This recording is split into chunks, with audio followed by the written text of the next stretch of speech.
Oh, you know what I love? Sports. I love sports. Sports. When When it comes to Texas A&M. Where are you getting this information? Let me tell you. Welcome to TexAgs. It's here. It's time. There's always a buzz in the air when you hit this moment. He is a guy that has gotten better and better and better. He's just got that dog in him. We will develop men. We will graduate players, and we will win championships on the field. I think of him as this hawk. Before long, he's going to be swooping in on those quarterbacks.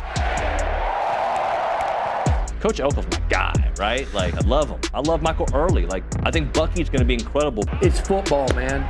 And that's what Warriors do. They don't want to sit out. And this is a real program. It's not fake. This is a real place. And if you want to be really good at football, this is a really good place to be. You know, if I'm betting on anybody, it's the Aggies.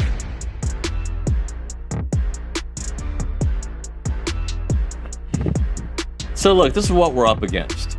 All right, what are we up against? Hole pokers. Hole. H-O-L-E. Okay, hole pokers, okay. So, like, and I feel like I should have phrased it differently. But that being said. Hole punchers. Hole punchers, thank you. Okay? Okay. People want to punch holes in A&M's resume, okay? Yeah, some do. Yeah, a lot of people do. Yeah, since some are Aggies. Which yeah. But I'm saying, like, I know. National media. I know. And by the way, I'm not saying that they're wrong. I just want that same energy with everybody. Right. So Adam Spencer, friend of the show, he's from Saturday Down South. He did his power rankings. I think he had A&M at 3 or 4. I'm fine with that, okay? A quote from it is, "This is a great Aggie squad, but I want to see a marquee SEC victory before I vault A&M into the top 2 of my rankings." So, okay. I'm not saying that that's a wrong statement. So, and I guess Georgia has a marquee victory over Ole Miss, I guess. They beat Tennessee. And they beat Tennessee, okay. Now, we can argue how good either of those teams are, but okay. Alabama has beaten Tennessee, has beaten Georgia. So I guess Vanderbilt. so. Yeah. So those are marquee Missouri. wins. Yeah.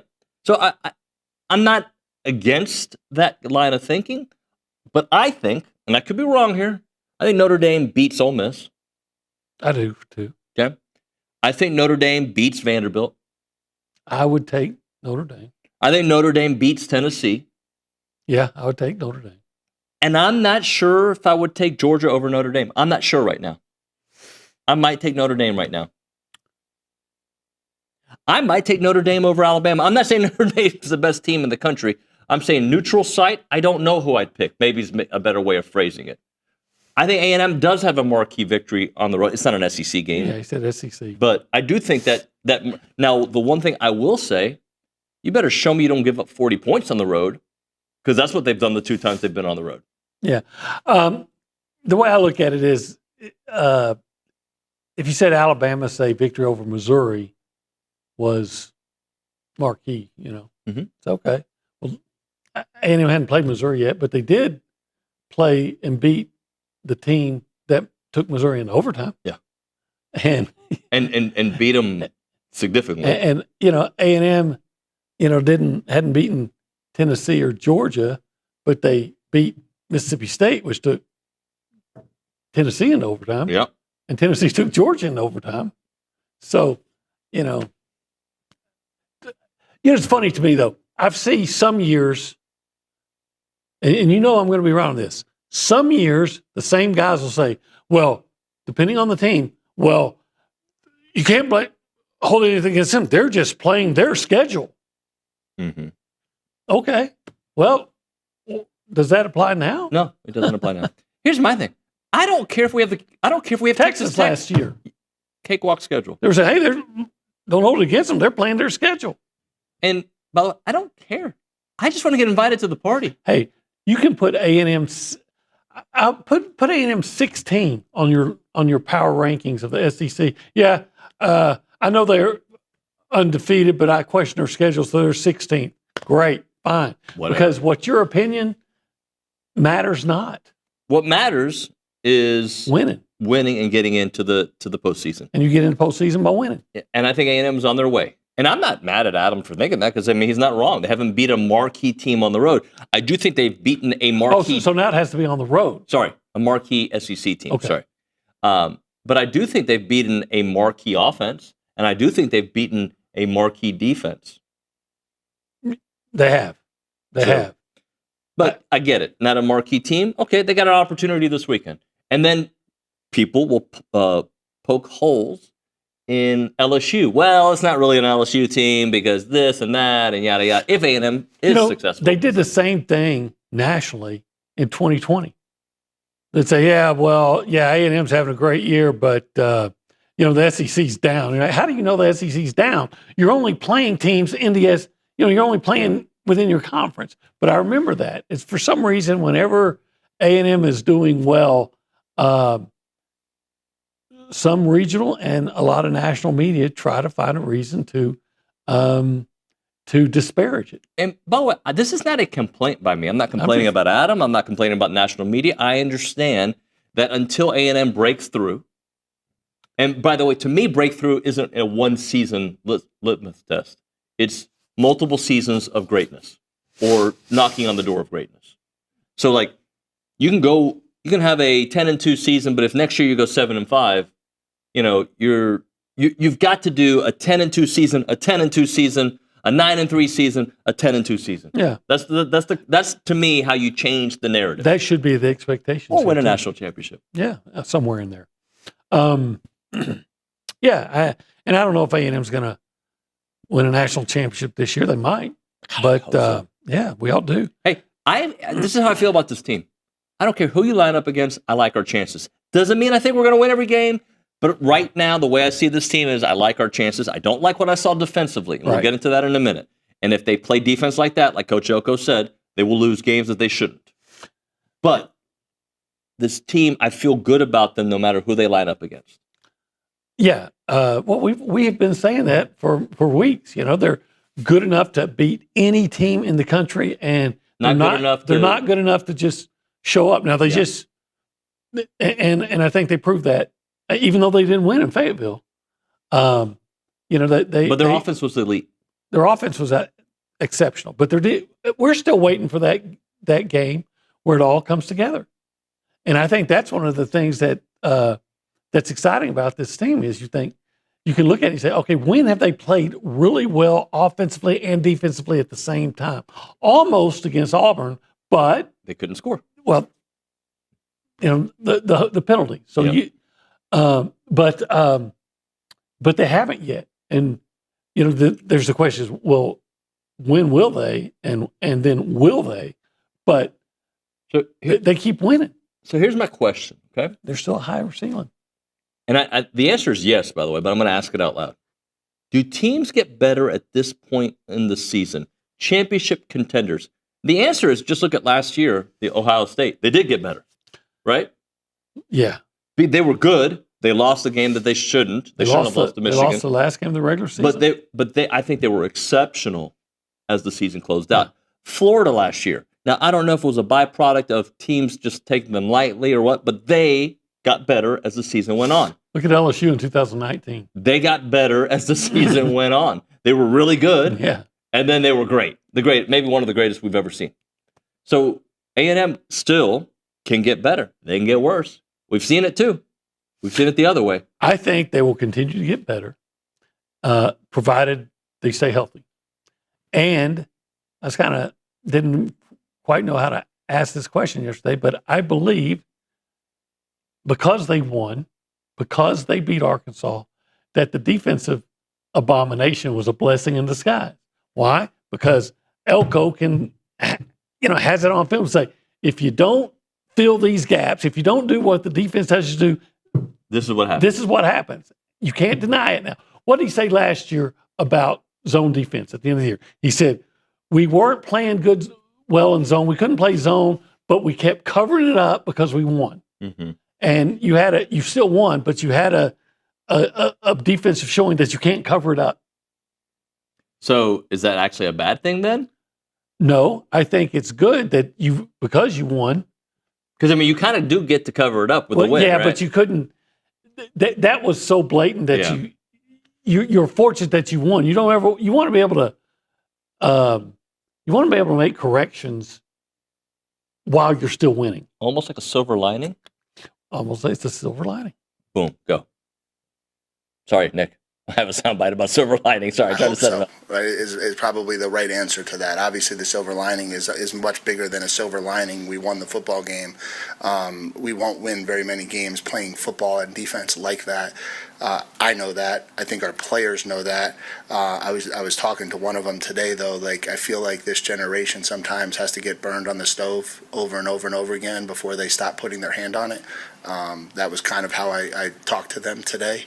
Can we please make the corrections and make the adjustments before we don't get the silver lining to adjust with? And so hopefully that creates some urgency. Obviously this game and this opponent should create a lot of urgency, but it is certainly concerning. It's concerning that we would do that on a Saturday with everything at stake the way it was. And so hopefully it's a lesson learned. Hopefully it is. Yeah. What a great analogy, though. I keep telling you, don't touch the hot stove, and you keep touching it, and You're you gonna burn burn yourself. You got burned. Yep. All right, but you survived. Next time you may not. So listen what we're teaching you and execute it the way we're teaching you to execute. Right. Yep. It's but I feel good going into this game, and I think partially because of what happened in Arkansas. Partially. I'm hoping all right, they're going to be the most focused team on defense that we've ever seen.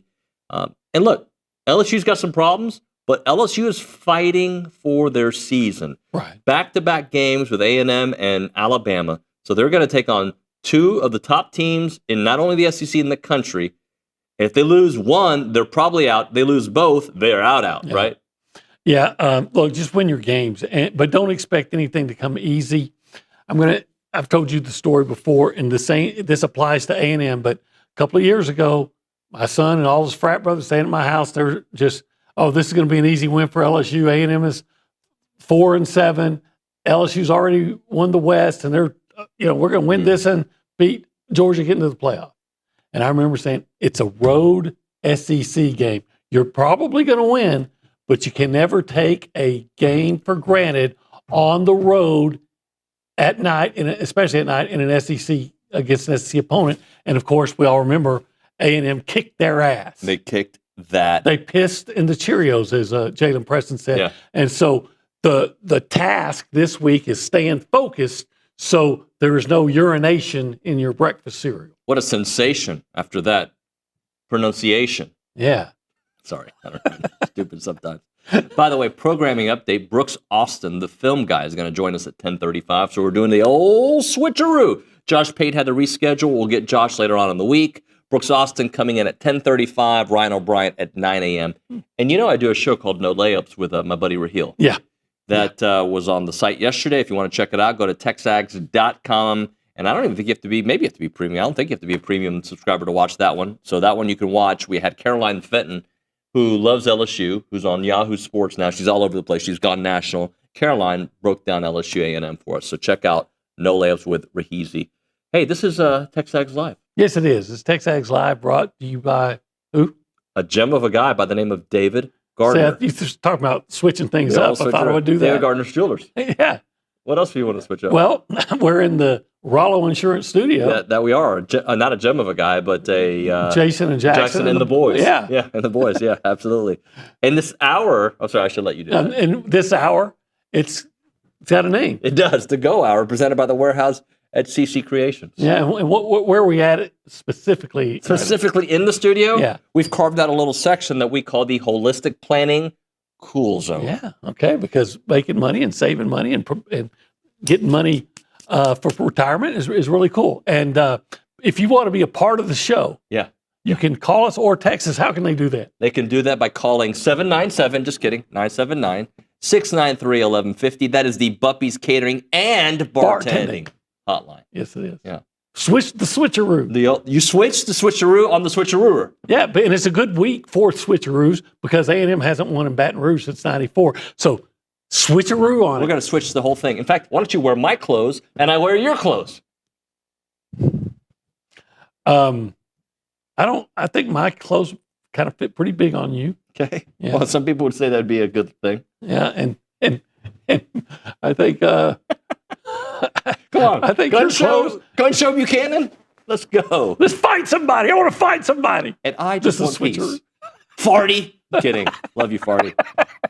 I thought Marty actually had some good points. All right, let's go around the room, left to right. We'll say hi. Should we even start with Nick, or should we switch that up too? Let's just say hi. Let's say hi to Nick. Hey, Nick. Hey, good morning, y'all. Hey, buddy. Hey, so bringing up that article you're talking about, is the win that he's looking for, the marquee win, is that in Baton Rouge this week? Is it against Missouri? I look at that schedule and I'm like, what is it going to take for him to consider a marquee win? I think every time they win, they'll find another reason why that's not a marquee. That's what I'm getting at. There's a show that's called Moving the Goalposts. This is perfect for that show. Look, I don't care. Give me a Conference USA schedule or the American Athletic, whatever. I just want to be in the playoffs. I want to say, we're in the playoffs, and I want to win the championship. Yeah. I don't care if it's easy. It doesn't matter what anybody thinks. If somebody can tell you how great you are, like they were doing from Miami, Miami's great, and then they lost. They lost to Louisville. It doesn't matter what anybody says. All that matters is going out and winning the game. You play to win the game. By the way, Nick, you're a baseball guy. Shout out to our friend. He actually is a friend, George Springer. That guy loves hitting home runs when it matters most. He was my favorite Astro when he was here. I heard about it. I heard he hit one for the Blue Jays last night. One of the kindest, best guys I've ever covered. Awesome guy, awesome family. Has a stuttering problem. That he's a part of a group called Camp Say, where they help kids with stuttering problems. And yesterday, Jesus Ortiz, a good friend of the show, was asking about Casey Concepcion and his stuttering problem. And I think he's kind of overcome it, right? Like he's got it, but there's a confidence when Casey speaks to his teammates and to the media. There is. In fact, I enjoy it every time we get Casey. He's great. And you know what I love about Casey more than anything? What's that? He doesn't look like a big, strong guy. He is a big, strong guy. He looks like a wide receiver, right? But when he hits you hard, right? And it's hard to take him down. He just keeps moving his legs. He's a strong dude. Yeah, he is. I just like that he makes touchdowns. Ladies and gentlemen, making his debut at the Angry Elephant News and Social Center, Justin Paez is in the house. ¿Qué pasó, señor? I'm doing really good, David. Thanks for asking. He's part of the Cuban community, so he gets, Cuban. Yeah. Okay. Who are your favorite players? My favorite players on this football team? I was going to say Fernando Mendoza, but it's funny, and I know this is terrible. When we're talking about 50 years ago.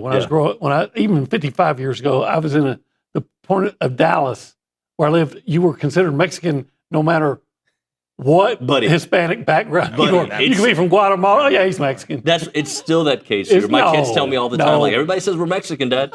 I'm like, just call him Canadian. I didn't know he was Cuban. Yeah. Just call everybody Canadian. Just call him, He's German. No, I'm not. Well, there's a difference. Hey, buddy, sorry to make it awkward. No problem. Tell us about where you're from, all the good stuff. Yeah, so I'm from Cypress, Texas. I've been living in Houston for a long time. I love Texas A&M. I love sports. I mean, we're in the best month of sports right now. October's got everything. But I am an accounting major, sports management minor, wealth management master's. So I've been here a little while. That's why I just don't want to leave. Texas A&M has just been such a great place. My parents are from Philadelphia and Los Angeles, so I didn't grow up around Texas A&M. But once I got here, it was so special. One thing I'll say about Justin, he was not hired to do Social Center, but he has kicked so much butt in the back, and he is so knowledgeable. They're like, we're going to give this guy some opportunity. So he's done a great job. I just want to say, on the record, I really like Cubans. Thank you. The cigars? Thank you. Yeah. Well, no, I'm not a cigar smoker, but I remember I like that bread. Oh, yeah. And I like the way they typically vote. I don't even know how to respond to that. Is it that obvious? All right, Justin, talk to us about what's happening in the news. Yeah, let's talk about some volleyball. We landed some well-deserved SEC honors for our efforts this past weekend. Logan Lednicki was named SEC Player of the Week and Offensive Player of the Week for the SEC. She logged 32 kills, 22 of which was in the matchup against Arkansas, which tied her own program record. She plus that up with 23 digs, both of which led the team. Then let's talk about Maddie Walk, who walked her way over to being named SEC Setter of the Week. She is the national leader in assists per set, and she put up 65 assists over the 6 set stretch, and the best part of it all, A&M improves to 15-3 on the season, 7-1 in SEC play, which is the best start they've had to conference play since 2012. Pretty good. Pretty good. Pretty good volleyball team. Justin, let's get one more. I wanted to talk about football. A&M football, obviously, we beat Arkansas this weekend, and a lot of people's takeaways is the defense played poorly, which is valid, but I feel like now the offense is getting a little overshadowed, so I wanted to give some praise there. We scored points on 7 of 9 actual drives in the game. Marcel Reed had 4 total touchdowns, which was his career high against an SEC opponent. The offensive line didn't allow a sack again, no quarterback hits. We had 6.4 yards per carry rushing as a team. And the output of 45 points was the highest scoring output we've had against a Power 4 opponent since Jimbo Fisher's last game against Mississippi State, 51-10. So if you play Mississippi State, you might get fired if you beat them. That's basically the rule. It seems to be working out that way. Huh? Yeah, at least the last 2 out of 3 years. So if you want to play Mississippi State, lose to them, and maybe you'll keep your job. Justin, good job, buddy. We'll check in with you here in a little bit. Let's hit a break. All right. Nothing like fancy, nothing like, hey, let's take this guy to lunch. None of that. None. Just talk to me about a beautiful sunset with a picnic blanket. You're sitting there with Irma, and then she surprises you with barbecue, and you take it from there. So we've got this romantic date. Yeah. At Aggie Park. Let's just do it at Aggie Park, okay? And we're looking out over the sunset. Yeah. And she pulls out some 1775 barbecue. Yeah. Oh, yeah. And I'm thinking, this is why I love you. Because I love you I love you every bit as much as I love that succulent brisket. Yeah. And I love you as much as I love the jalapeno cheese sausage. And, my love is equal.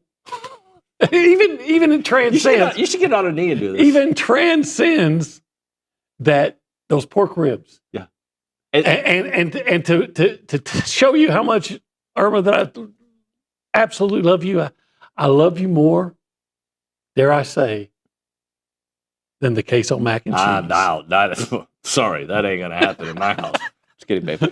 Anyway, it's 1775. TXBBQ.com. Call them up. 979-492-6241. It is 1775. Love it.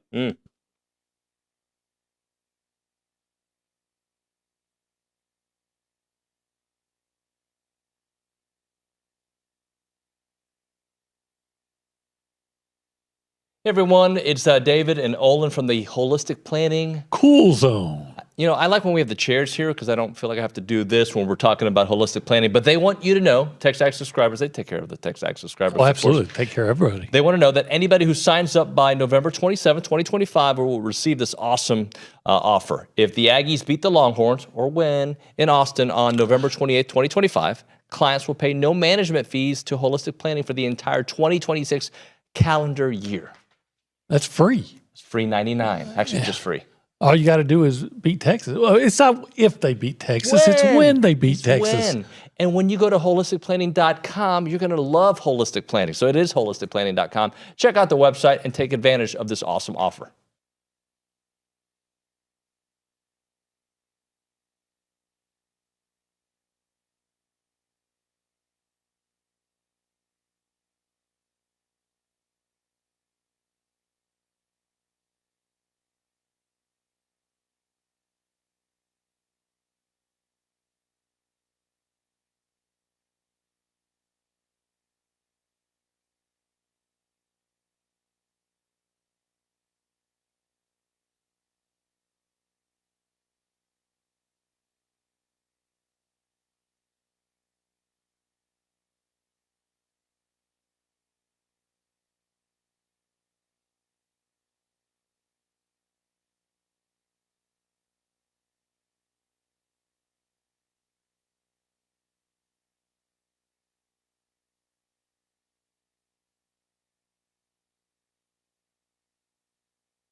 We're back here on TexAgs Live. We're presented by David Gardner's Jewelers Rollo Insurance Studio. Go Hour presented by The Warehouse at CC Creations. Sean has got a text for us on the text line. All right. He disagrees with humans. Let's go to it. Justin at the Angry Elephant News and Social Center. Tell me something. Yes, for Sean's text? Yes, please. Yeah, so he said, I disagree with the guy saying Texas A&M doesn't have a marquee win, and these people sound stupid with the evidence right in front of them. I also disagree with David. I do not just want to make the playoffs playing a Conference USA schedule, easy path. I want to be the best team in the country and not just have a trophy saying I am without solid proof. Give me the best team so I can prove it. Okay, couple things to that. Yeah. You're exaggerating. I'm exaggerating. I just want to make the playoffs, bro. Like, I don't care if it's the SEC, right? So, like, but I just want to get invited to that. I hate that SMU has made the playoffs and that TCU has made a national championship run with an inferior schedule, both of them. I hate that. I feel like I'm getting loud. Apologies to the humans. But I hate that. I also am very proud that A&M plays in the Southeastern Conference and has that gauntlet of a schedule, especially when they played the SEC West schedule. But my point is, I'm sick of waiting, and I don't care how we get there. Let's get invited to the party. And yes, can we be the best team in the country, please? Those are all things are what I want. But, like, once you get invited to the playoffs, nobody feels sorry for you. You're there. If you get beat, you get exposed. Well, like I said, I know you were just exaggerating because they're not going to play a Conference USA schedule because they're in the SEC. Right. But I don't think you should have to feel like that you have to apologize or somehow your record isn't your record isn't as impressive as it seems because you've only beaten Mississippi State, which took Tennessee into overtime, or only beaten Auburn, which took Missouri into overtime and got hosed against Oklahoma, or because you only beat Florida, which beat Texas like a drum, you know? Well, what are we talking about here? You only beat Arkansas. Well, of course, Ole Miss only beat Arkansas by, one score. And then, of course, Ole Miss, they're right there with Georgia. So, I don't feel embarrassed by the schedule A&M's played. I think A&M's played some good teams and beat them, and that's it. Yeah, and by the way, just keep doing it. A year from now, nobody cares. Like, if Texas got in the playoffs last year with an easy schedule, and we talked about it during the time, but then they won a couple games in the playoffs. So you're like, all right, they won the games that matter. They beat Texas A&M on the road. I hate that they did it. They lost to the SEC championship game. They lost a couple. They won a couple games in the playoffs. They beat Clemson and Arizona State, which they could have lost easily. And then they came very close to Ohio State. I don't care how it looks.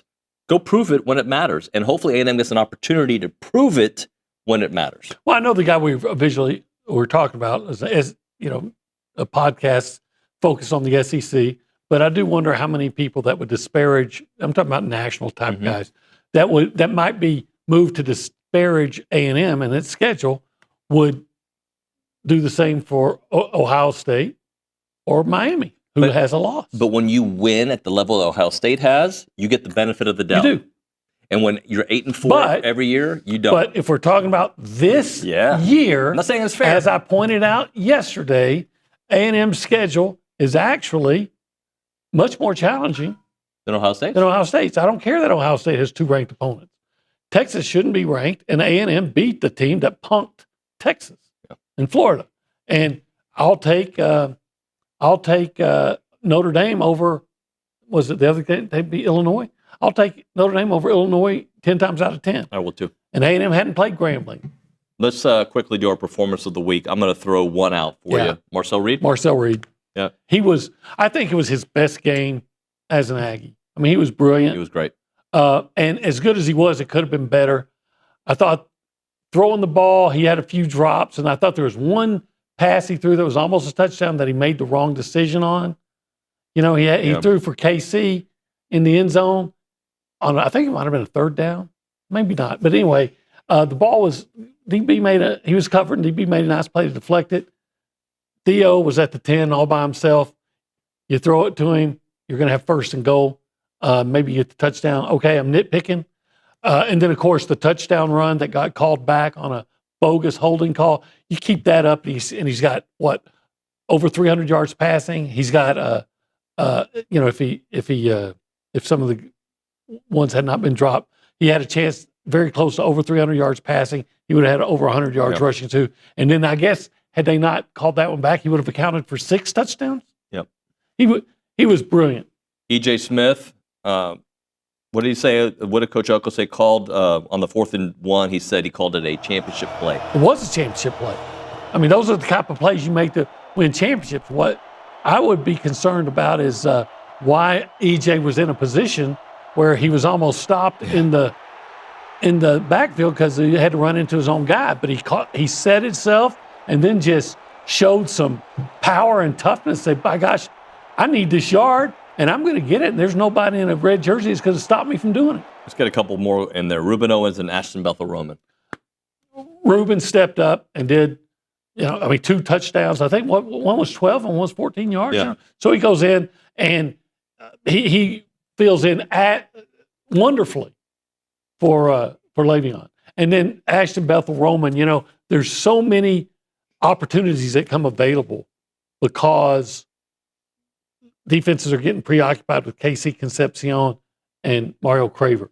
So if a dependable third option emerges, you really got something. Well, he emerged. Yeah. That one catch, his touchdown catch, beautiful route, made the catch great. And then the catch he made, I think it was either second long, and it's a 50-50 ball, and he goes up and gets it. I mean, that's it. I expect to see a lot more games like that from Ashton Bethel-Roman moving forward. Before we hit a break, I do want to listen to what Coach Elko had to say about the defensive players of the week, because guess what? There weren't any. Here's Coach Elko on that. Dalton Brooks. Defensively, there was nobody, which I think just kind of speaks to the game. Offensively, I thought we played really, really well. Answered the call every time we needed to.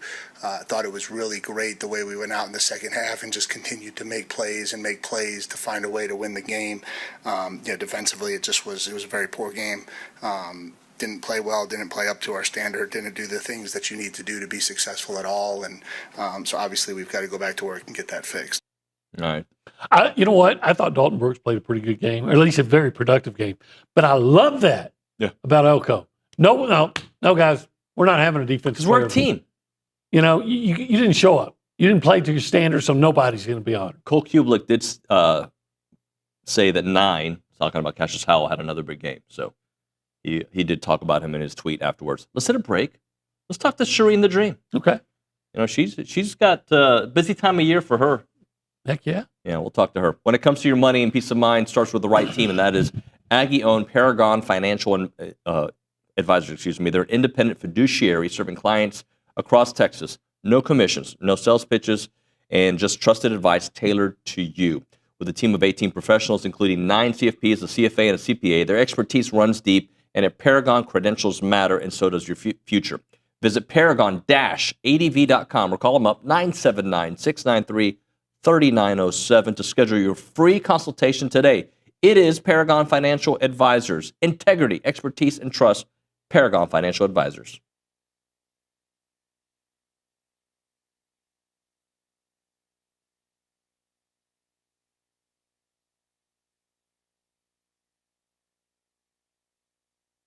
Hey guys, David Nuño here to talk about our new partners with EventPipe. They are a leader in hotel booking technology, and now they're giving you a chance to support Aggie student athletes every time that you travel.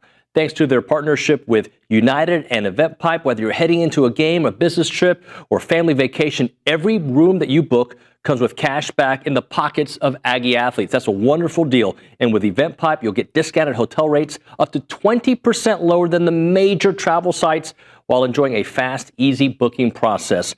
They've even created Presto, EventPipe's quick launch booking solution.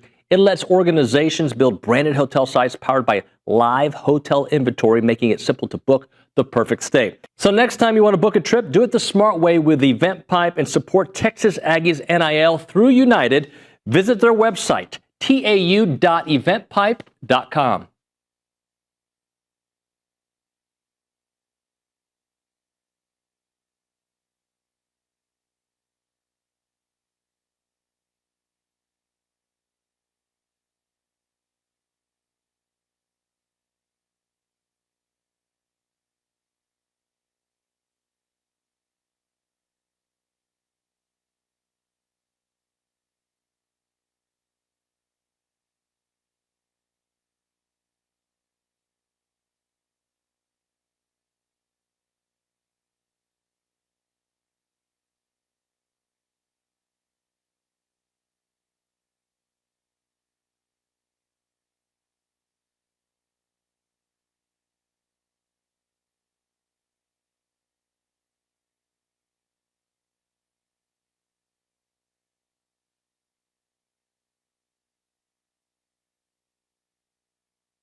We are back. It is TexAgs Live. We're presented by David Gardner's Jewelers in the Rollo Insurance Studio. Let's go to the Puppies Catering and Bartending Hotline. Shall we do that? Yeah, we should. Let's talk to our great friend, Charean Williams from Pro Football Talk, the Aggie Hall of Famer, and, of course, just the best out there when covering the NFL. Charean, how are you?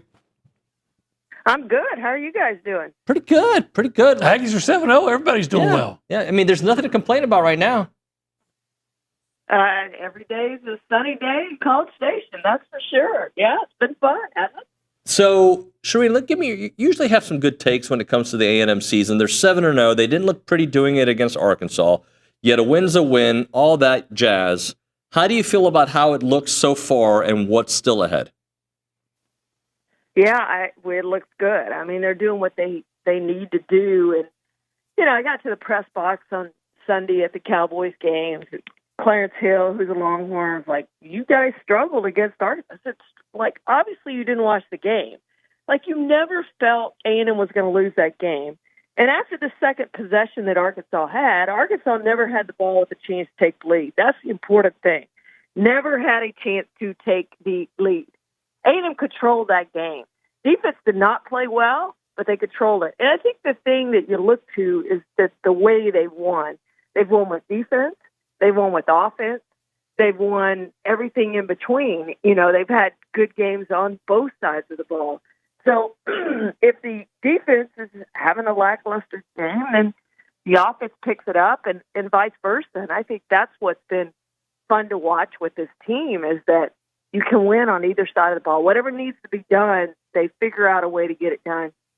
And I liked what Elko said in his presser yesterday. There is something to learning to win. You have to learn to win. Like, you just don't go out and become a winner. Like, there's an art to it. There's winning games on the near the end of the game like they did in Notre Dame. There's games like Arkansas when they score at the end of the game and you have to recover the onside kick. You have to protect the lead. There's different ways to win, and they're winning in every way possible. So I really think that's going to help them going forward of just knowing how to win. You get in those crucial situations, you've been there. This is what we do. We've done it before. All right, so what is your level of concern about the A&M defense after that last game? Yeah, I think so. That quarterback is so good, though, Olin. I didn't realize how good he was. And maybe it was just against A&M. I don't think so. I think I knew the receiver was good. Well, he leads the nation in total offense. Yeah, they're good. I mean, he's just a good quarterback. Why he's at Arkansas, I don't know, but maybe he won't be after this year. But, you know, he's just a good quarterback. And it reminded me a lot. This is a good example. It reminded me a lot of that South Carolina game last year with Sellers. We couldn't get Sellers on the ground. And he ran all over us, and he threw all over us, and he did everything. And we came back, and then we gave the game away. And they didn't do that in this game. They figured, I think that's the difference between last year's team. Last year's team would have lost this game. This would have been the South Carolina game. They would have lost it at the end. This year they win it. And I think that's the difference. And Sellers was just a lot like this Arkansas quarterback for the Aggies last year. They just couldn't handle him. And I think he kudos to him. Sometimes the other team just has really good players too. And he may be frankly the best quarterback that you face. I'm not a big Nussmeier fan, so he may be the best quarterback you face the whole entire season. I just thought he was really good. So I do have a level of concern, but considering how good I think he is, not really. I just think he's a really good quarterback. And they found the stops when they needed to find the stops. The sack was big down there when he lost 20. The second possession when they got the stop on fourth down. Now, they had receivers wide open on that fourth down play on the second drive. They would have scored a touchdown if he had thrown the ball. But he didn't. And so we got lucky on that one. But, yeah, you know, a little bit, but considering that I think he's a really good quarterback, not a lot. How about the other quarterback in this game, Marcel Reed, who went toe-to-toe with him, and honestly, his stats would have been better had you not taken away that touchdown run. Yeah, and that's unfortunate. And the game would have looked and felt a lot different if that touchdown is not called back on the holding penalty. That was sort of questionable, I think. Yeah, and it didn't need to be made. I mean, he didn't need to. The Chase didn't need to get himself in that situation. I think he was gone anyway, past him. But that was a learning point and one that didn't cost you a game, so that's a good thing. But he played great, and that by far was his best game. And what I loved was he took what the defense gave him. I know fans and everybody loves the deep passes, and that's great. Starting off the game 2 weeks ago with that pass to Craver was great, but those are low percentage plays, and he's not real good at that anyway. And no quarterback is really good at it. You're not going to have over 50. I saw somebody say, well, if we just hit 50% of this, you don't hit 50% of those passes. Those deep passes, those aren't 50% passes. Those aren't 50-50 passes. Those are less than 50% passes. So you take your shot, but you don't do it on third down. You don't do it, you pick your places to do that, I guess is what I'm saying. And he, I don't even think we had any of the deep throws. He took what the defense gave him, and they moved the chains and moved the ball. I just love the way they played offense. The play calling, I just thought was fantastic in that game, and I want to see more of that. Take some shots, yes, and I think they probably could have taken more shots in that game than what they did because of the way that Arkansas was playing defense. There were a lot of one-on-ones out there, but I just love that entire game plan and the way Marcel Reed played in that game. I thought it was their best game offensively by far. Yeah, to your point about Marcel, there was I think it was in the first quarter, maybe the second, and they obviously they called a play that was obviously the first look was to see if you got somebody on a go route. Yep. And I can't remember if it was KC or Bethel Roman going deep, and he was covered, and it was really obvious. Marcel comes off, he decides not to make that throw, and he has Craver coming across the middle, and he throws it to him, and I think it ends up being a 25, 30-yard gain. Showed the maturity and the progress he's making, that Marcel's making, and okay, it's not there, but this is there. He made a good choice, good decision. Charean, let's get go ahead. He wouldn't have gone to a second or third progression, even probably in the Notre Dame game. Like, that's something I think he's advanced to this point in the season after this many games in this season. I'm not sure he would have done that at the start of the season. And that's what I'm talking about. You take it if it's there, but if it's not there, then you take what is there. And I thought he did that was the best game he had doing that. Well, let me ask this, and I texted Olin. Why weren't we intentionally holding on the last play? I don't understand that. Like, you're trying to burn time. You don't want an onside kick. If they score on the last play, who cares? Like, you don't want an onside kick. So I don't understand why we weren't intentionally up there holding the receivers and taking the penalty and let the clock run. I don't know why we did that. Coaches learn to. Hey, Charean, we're up against the break. Can we put you on hold so we can do Aggies in the NFL for a couple minutes on the other side? Is that okay? Absolutely. All right, we'll do that. We'll finish out the hour with Charean Williams on the other side. Right now, Twin Liquors, family owned since 1937. Your local home for wine, spirits, and good vibes. Celebrate every sip, and Twin is here to help you with all the moments that matter. Take advantage of simple online ordering when you order at twinliquors.com or get your cocktail fixing and wine delivered with DoorDash or Favor. Have you shopped the deals of the week at Twin Liquors? Every Thursday, a fresh selection of items are offered at fantastic prices. Shop these deals in-store and online, and Twin Liquors not only has excellent selection of wine and spirits, but they also host in-store events. Visit twinliquors.com/events to find the nearest event through there. And also, buy one bottle of wine and get the second identical bottle for $2. That amazing sale is available in-store only on select wines. Shop now through October the 25th. It's Twin Liquors.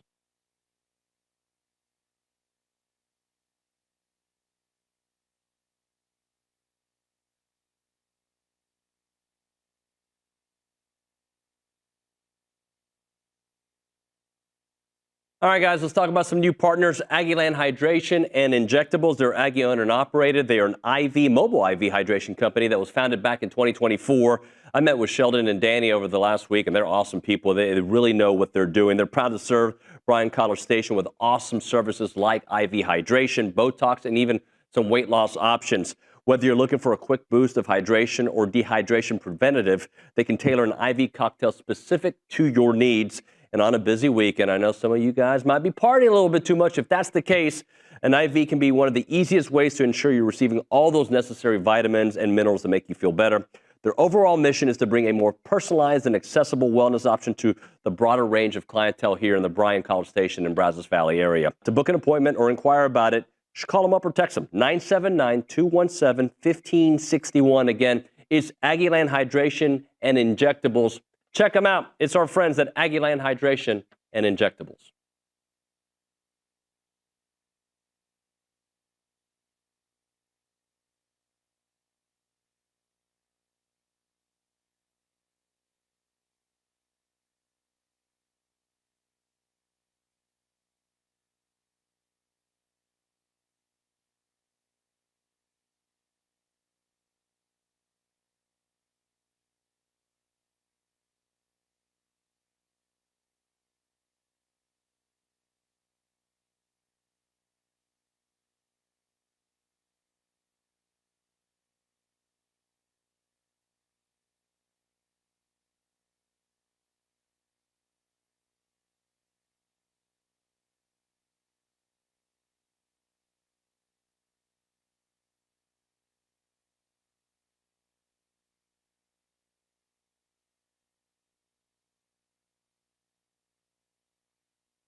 Here we go. All right, final segment of the Go Hour presented by the Warehouse at CC Creations. We've got about 2 minutes and 10 seconds left before we have to hit a break. Let's go back to the Buppy's Catering and Bartending Hotline. Charean Williams from Pro Football Talk. We went long the last segment, so we have to get our Ags in the NFL. So, Charean, take it away, and if you could include the unfortunate news about Mike Evans. Yeah, we had two, actually. Eric McCoy has a torn bicep, and he's done for the season. Unfortunately for him, these last few years have really been injury-plagued for the Saints center. And then Mike Evans, if you didn't see it last night, fractured his clavicle and had a concussion. Really bad hit that he took. Looked like he was probably knocked unconscious when he hit the ground, had to be carted off. And they haven't ruled him out for the season. There is a possibility he could come back for the playoffs probably or late in the season. They'll just have to see how that heals, but he'll go on injury reserve, and they'll reserve the right to bring him back if he heals well. Couple of honorable mentions. It was actually a really good week for the Aggies in the NFL, especially as pass rushers. Devon Achane, 13 carries, 82 yards, 3 catches for 16.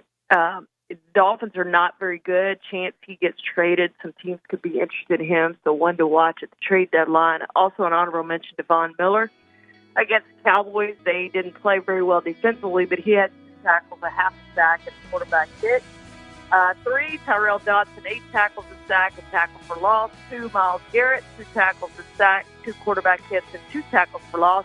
And how about Nick Fort, 2 tackles, a sack and a half, 3 quarterback hits, and a tackle for loss. Outstanding performance as a starter for the Colts.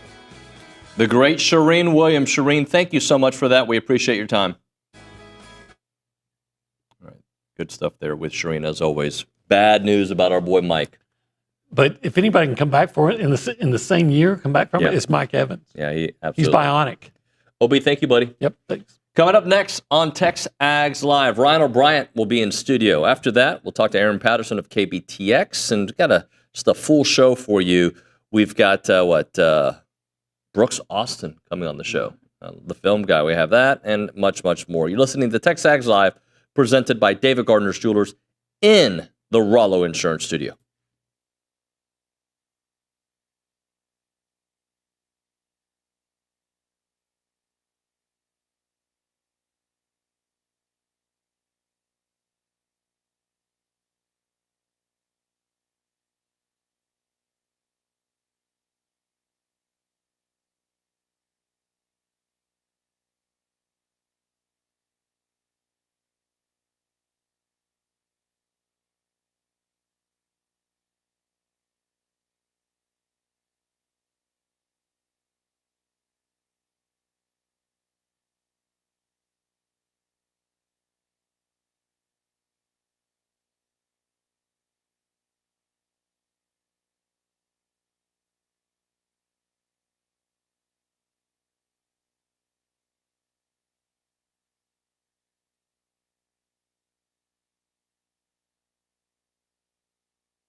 All right, we're back here on TexAgs Live. We're presented by David Gardner's Jewelers, Rollo Insurance Studio, hanging out still at the Holistic Planning Cool Zone.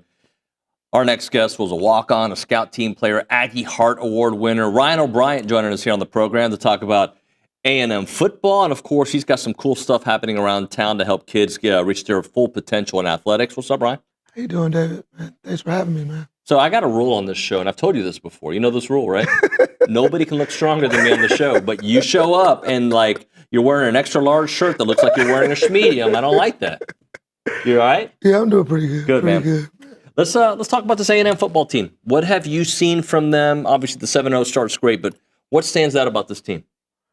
Yeah, to me, David, I think what stands out to me is this, how the coaches are able to make adjustments in the second half. Mm-hmm. I think that's a big difference maker. And I think there's a lot of competitive energy A lot of guys are competing. Like you look at the running backs. I mean, those guys are really competing, and you can see they're working as one. Every time somebody scores, you see guys running off the sideline, running from the sideline to congratulate everybody. Those are some of the things that kind of stand out to me. I think Elko has really enforced his mentality on the players. I think the times I went to practice during fall camp, he's really on the guys. And I think in the NIL world we live in, I think you got to have a coach like that, where the players don't feel entitled. And I feel like he does a great job of just having that type of hard-working type of disposition for the team. Well, I'm glad you brought up the second half adjustments. That was actually my question yesterday at the press conference. I was like, I know the defense didn't play well. I know that, right? But every game this year and going back to last year, you see these adjustments that he makes. Even in this game, while they scored a lot of points, they did limit some of the running that we saw. They ran for, what was it, 74 yards in the first quarter, and then in the second half, I think it was just around 50 yards. So, that also includes the sacks that lost some yardage. That being said, he is a master at this chess piece part of it. Right. Yeah, I think that's a difference maker for him compared to Jimbo. I think he makes adjustment based on his personnel. And I feel like it's a very tough thing to do as a coach, to not just do what you want to do, but do what's best for the players. And I think for him, like generating rushes on the defensive side with the backers, and he even brings like corners to come off the edge to bring pressure. I think that makes a huge difference. Understanding that his front four can't necessarily always bring pressure. I think that's a big deal for him. And another thing I was just thinking about for us with Elko is that they're also he's going to always push to be the best. I think even though they won on Saturday, I think he was kind of a little bit, didn't feel the best after the win because he's a defensive coach. And I think if you have a strong running game and a great defense, you're always going to be in games, even if it's on the road, even if it's in the hostile environments. And I just think for him, they're always going to have a really good defense. And that's going to keep them competitive in all those games. Well, speaking of the running game, which you know a lot about, last year, if you look back at it, it was Amari Daniels, because Le'Veon was hurt. And then you had E.J. Smith, who wasn't fully healthy. You look at him this year, E.J.'s healthy. He looks great. Amari's not even getting that many touches, but you know it's coming, right? You can count on him. Reuben Owens is healthy. And you got Jamarian Morrow healthy. So, as much as I want Le'Veon back, and he is elite, I think they can handle it for the next few weeks. Yeah, they can, for sure. The running backs are really good, for sure. But the reason why they can handle it is because of the O-line. Yeah, there you go. They deserve that credit, right? Yeah, the O-line is moving the line of scrimmage, in the words of Coach Turner. They are moving the line of scrimmage. And, I mean, if you watch the Arkansas game, they're moving guys like 2 yards off the ball. I mean, before, Reuben Owens even got the ball? I mean, it was already a 3-yard game before he even did anything. I remember watching number 23. Jamarian Morrow. Yeah, during their scrimmages they had during fall camp. That dude was amazing. Yeah. I was like, they're going to have to play that kid. They're going to have to play him. I mean, his versatility for his receiving, how quick he is. I mean, he's hard to get down. I mean, he's elite, man. He's going to be a great back. I mean, he's one of the best backs I've seen as a freshman. I think he's better than Owens when he was a freshman. I mean, he's going to be elite for sure. And the way that their run game is, the way Klein runs his offense, I mean, they got a stable in there. It's going to be there for a while. Well, as a back, what does it mean when your coach is like, we got 4th and 1, we're going for it? I don't care if we're on our 34, we're going for it. As a back, you got to love that. Yeah, for sure. And I think for the O-line, that gives them confidence. In some plays you'll see, they'll get a first down, and they're like high-fiving each other. They're really excited. I think as an O-line, more so than running backs, I think O-line is the most important position on the field. If the O-line feels confident that, hey, we can make this play, whether it's 4th and 1 or 3rd and 2, I think that makes a huge difference. And then another element that I think we're not talking much is how Klein, he sets up the run game and play action game. Mm-hmm. There was a play at the goal line where he had his guy in pistol. So when you're in pistol, the defense can't determine which way the play is going to go, right or left. And they ran, they had pistol, they did a little dive, fake dive to the running back, and they ran a play action with the tight end going off to the left. I mean, that's hard to defend. So he has a lot of stuff working on top of the fact that they got a really good run game. And I think that cost us last year against Texas. If we had something else to run at him when we was down in the goal line, we might win that game against Texas, you know. So what about the maturation of Marcel Reed? You know, I think the biggest thing that I've seen, even this year, is his ability to hit the deep ball. Yeah. You know, that ball he threw against Florida, I mean, that was a elite ball he threw. He's very accurate at this point, and he knows when to run. He's a true dual threat right now. Are you? Let me see how I want to phrase this. Are you concerned about the defense, or is it maybe look they didn't have their best day and that quarterback was just balling? You know what? The defense. Yes, I am concerned, but what gives me hope is Elko is a defensive-minded coach.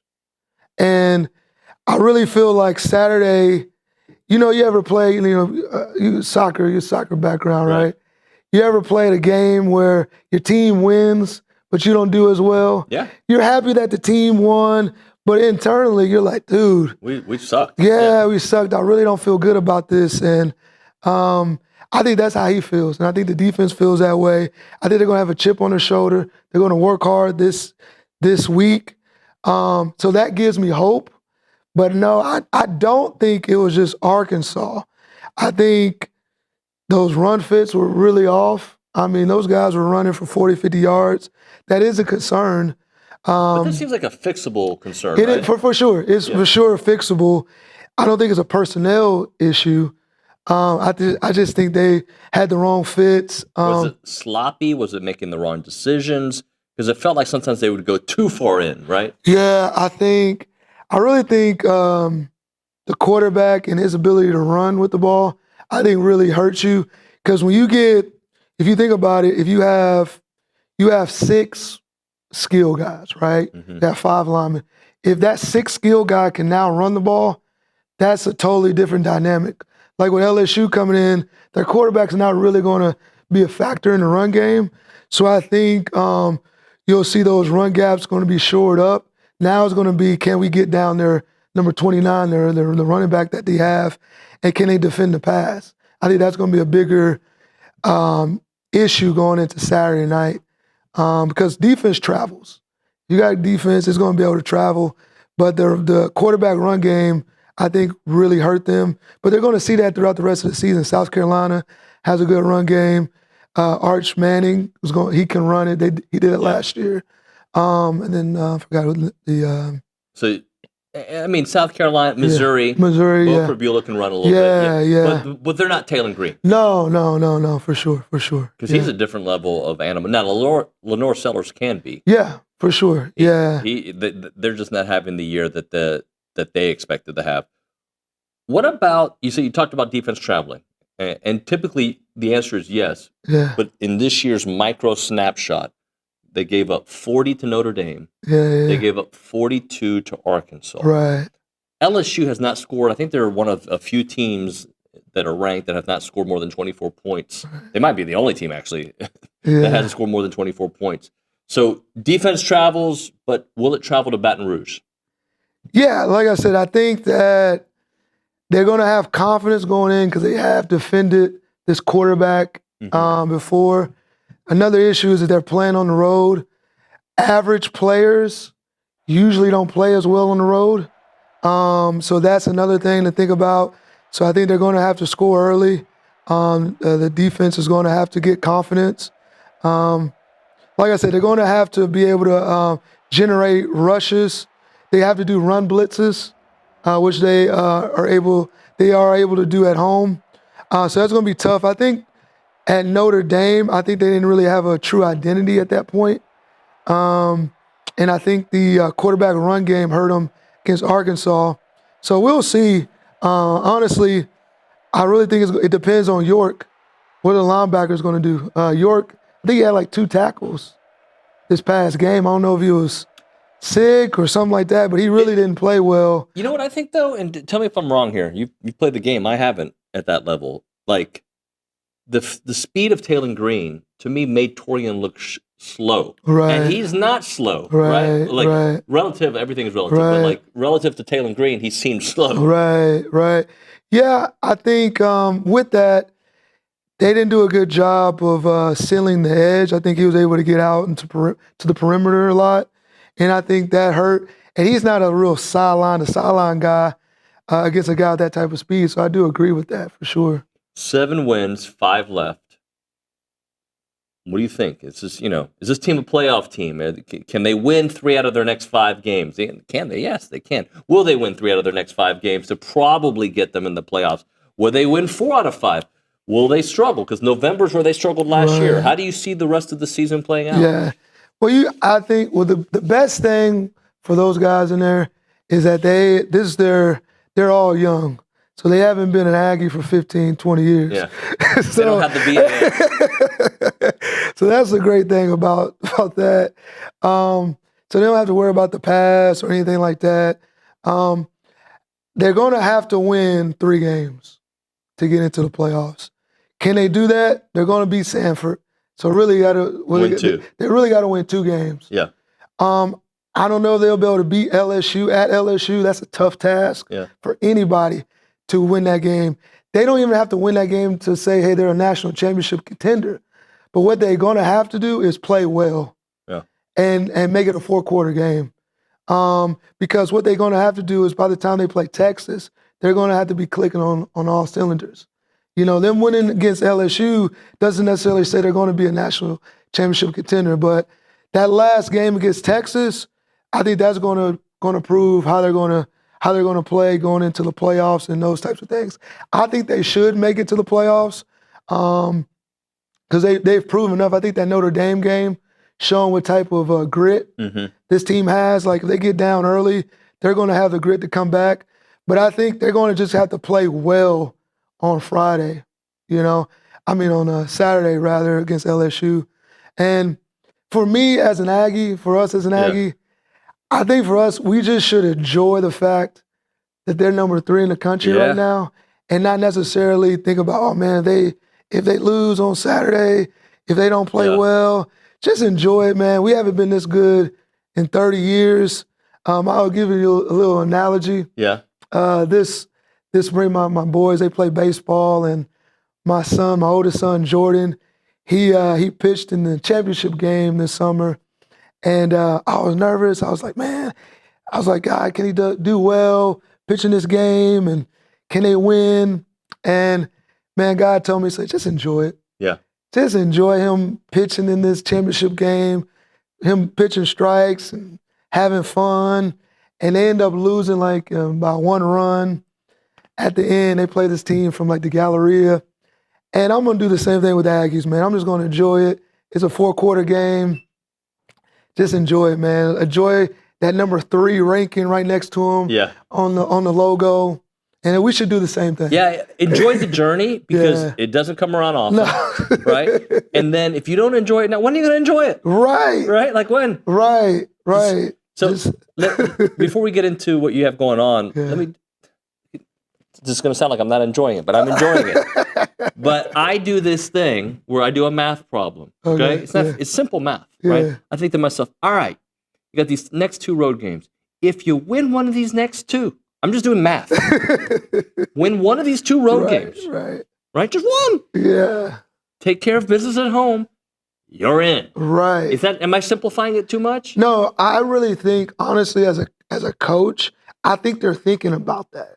They're thinking about, okay, what's our best case scenario? What's our best chance to win? Should we play this player who's 75, 80%? Those are the things I really think as a coaching staff they're thinking about. Yeah. Because I think the ultimate goal is to get into the playoff. Because you get into the playoff, anything can happen in the playoffs. And I don't think they want to like utilize all their bullets on Saturday either. Yeah. But that's a great way to think about it. I think that's a wise way to think about. But I also want to say this though. You can't say, "Oh, we can beat Missouri, so let's not try to beat LSU," because if somebody gets hurt in the fourth quarter against LSU, that affects Missouri. Yeah, it affects Missouri, and we got to beat South Carolina. That's non-negotiable.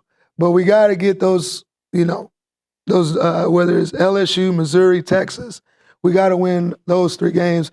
South Carolina is a no-brainer. We got to win that game. Got to win them. Hey, talk to us what you have going on, because you have some cool activities over the next couple weeks. Yeah, so as we talked about in the past, we have Gyra Fitness, which is my youth sports training, performance training business. We'll start back up with a winter session, November 2nd.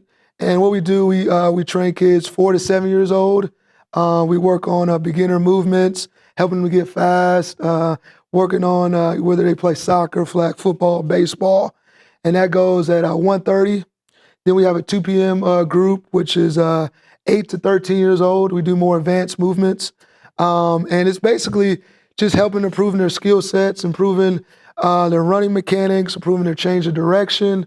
And we're really taking off, doing really great stuff in the community.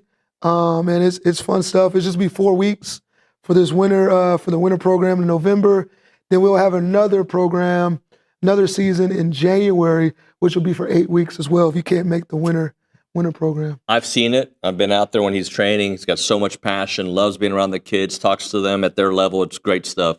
Ryan, you're the best, bro. I appreciate you, David. Thank you so much. Yes, sir. We'll hit a break. We'll talk to Erin Patterson on the other side from KBTX. Right now, let's talk Aggie Land Hydration and Injectables. They're Aggie-owned. They're a mobile IV hydration company that was founded a couple years back.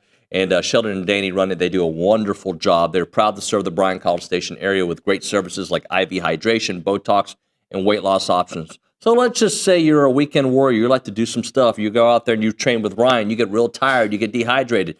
You need to get hooked up with Aggie Land Hydration and Injectables. On a busy weekend, the easiest way to ensure that you're receiving all those necessary vitamins and minerals is getting hooked up. They bring a personalized, accessible wellness option to the Briar clientele here in the Brazos Valley. So if you're looking for a quick boost of hydration or dehydration preventative, they can tailor the IV cocktail specific to your needs.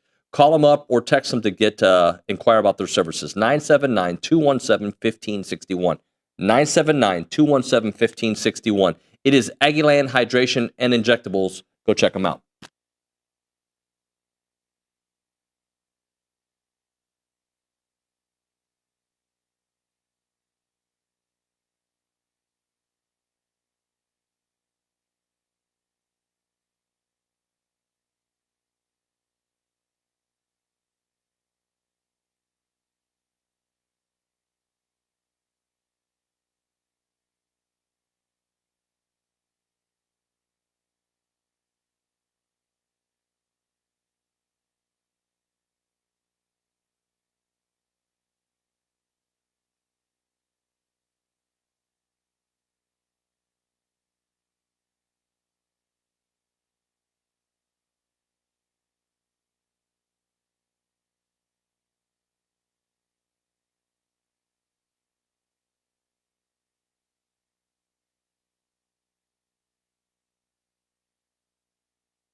As a reminder, the final segment of the program is brought to you by Double Dave's. That's at 10:50. But right now, caller number 12, 979-693-1150. We're going to hook you up with your choice of a dozen pepperoni rolls or a large one-topping pizza from Double Dave's.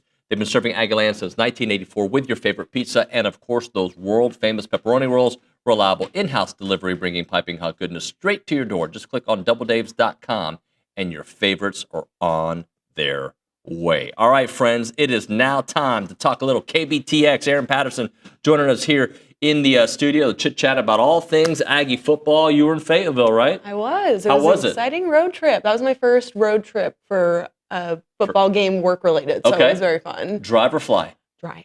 Okay, yeah. I'm glad I skipped that. That's a long. How long was it? 7.5? Yeah, it was about 7 hours, but it wasn't too bad. We set up a vlog and everything, so we made it fun. Okay, good. So, what's your takeaway from this game where they did exactly what they had to do, get a win, but there were some defensive issues? There were some defensive issues. I think that was the last thing people were expecting to see from A&M going up against Arkansas. I think we knew that it was obviously going to be a high-level offense game just because of the offense Bobby Petrino runs at Arkansas, and we saw that. We saw offensively from A&M as well. I think the defense finally showed a few cracks that we really hadn't seen since UTSA. Right. So it should be interesting how they kind of pick up and change things around headed into LSU this weekend. What stood out to you on the positive for A&M? On the positive, I think it's that continuous next man up mentality that we're seeing from the offense. Obviously, when Le'Veon went down, Ruben Owens stepped in, had a really big game, and he was continuously having big games, but specifically against Florida, he really shined. And then E.J. Smith stepping in. I mean, that was a big one. Fifth-year senior. He obviously came back knowing that there was this stable group of running backs that were already there, and he's shown that he's been able to take air out of the game when it's needed and really run out the clock to stop, for instance, Arkansas's offense getting back on the field and potentially scoring another touchdown. So I think that was a really big plus for him. Ashton Bethel-Roman stood out and had a breakout game. He's been kind of secondary to, let's say, Mario Craver and Casey Concepcion, but he came out and had a really, really good game. So I think offensively, that's really positive. We haven't seen Marcel Reed run the ball a whole lot. We saw him finally start to use his legs again, and that was something that we were questioning if we were going to see. So I think offensively, those three definitely stuck out positively. So I was just talking to Ryan O'Brien about defense traveling, which is typically the case. Unfortunately, this year, the two data points that we have on the road aren't kind from a score perspective. Give up 42 to Arkansas, give up 40 to Notre Dame. So 82 points. So is it in your opinion, is it a byproduct of really good offenses, or is this like a systemic problem? I would say it's probably a product of really good offensive. I don't necessarily think, I think going on the road and traveling is obviously a lot harder than it is to play on your home turf. But we saw issues across the offenses as well against Notre Dame and Arkansas. So I don't necessarily think it's a stem point of traveling. I think it just might be going up against an offense that you weren't necessarily fully prepared for, but can take that and go with it in the future. Anything concern you about LSU specifically? I mean, their defense is obviously always a force to be reckoned with. I think that's consistent across LSU teams over the past 5, 6, 7 years. So I think as long as the offense can move, or A&M's offense can move the ball as well against LSU, I don't think A&M's defense should have a problem holding LSU's offense, especially right now. Yeah, well, I forget the stat. I think they haven't scored more than, 24, 28 points in a game this year. And, when they beat Clemson, it felt so good, but they've only got 2 losses, but it's kind of like Texas, right? The way they've looked hasn't really been appealing football. Yeah, and I do think that I guess we hope that A&M's defense does not play the way it did against Arkansas, but I still think even if it had a relatively similar game against LSU, I think it's going to be easier to stop LSU's offense than it was Arkansas's. Yeah. Well, and I also think that not only is Nuss not Taylor Green with his legs, if you watch that game again, they were in the backfield a lot. Just Taylor Green made plays. I don't think Nuss can extend plays like that. Now, he can throw. There's no doubt about that. But I do think that is something to watch out for, especially with their left tackle that's probably going to be out for the game. Like that, Cassius Howe could have a field day. Yeah, no, I 100% agree with you on that. Taylon Green, I think this was probably between A&M and Arkansas. This was probably the most evenly matched quarterback matchup that we saw, where we really saw that dual threat capability. And that might not have been something that A&M's defense was necessarily prepared for. I think the quarterbacks that they've seen in the past, when they've gotten them in a QB hurry or forced them out of the pocket, the quarterback hasn't really been able to make a play, where Taylon Green obviously was able to do that. So I think, again, going up against LSU, I think it's going to be a lot easier of an offense to stop.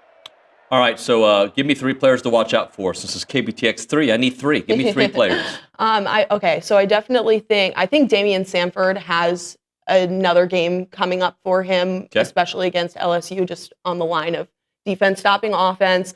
I want to see more from Ashton Bethel-Roman. Yeah. I liked watching him kind of step up into that role. And then I think Jamarian Morrow as well. So I think those are my 3 players to watch. I think Jamarian has something. It's waiting. His game is waiting, and I think maybe it's this one. Maybe this game. Yeah. Okay. Erin, great stuff. Thank you very much. Thank you. All right, we'll hit a break here. When we come back, we'll talk to Matt Moscona. He's an LSU insider. Get his thoughts, find out the latest and greatest when it comes to their injury situation, and maybe even Brian Kelly's job security. Right now, we're talking Rollo Insurance, headquartered right here on Highway 6 in College Station. The Rollo Insurance Group shares our community values. They're an independent agency. They work hard for you, not the shareholders. And their team provides objective consultation across all insurance lines that are available to you in Texas and beyond. Join thousands of Aggies that have called Rollo Insurance with protecting what matters most. So when local matters hit home, like severe weather, regional economic shifts, Rollo agents understand that impact firsthand because they live here too. They also understand everything it means to be here in this community. And their independence means they can recommend solutions from dozens of carriers based on what's best for you, not what's most profitable for them. Call them up at 888-44-ROLLO and experience the difference, because the difference is real. 888-44-ROLLO, or visit them at rolloinsurance.com/TexAgs. It's Rollo Insurance.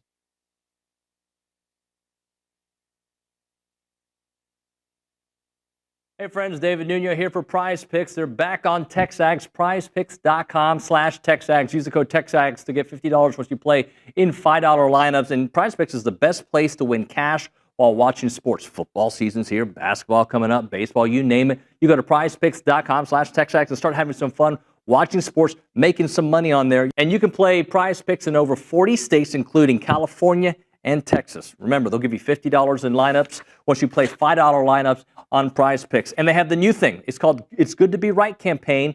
And they're kicking off the upcoming NFL season with their bold new campaign, It's Good to Be Right. The seasonal long push celebrates the thrills of getting it right, from the perfect prediction to winning your Prize Picks lineups. Prize Picks, is good to be right.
And we're back. TexAgs Live, presented by David Gardner's Jewelers Rollo Insurance Studio. So I stand corrected.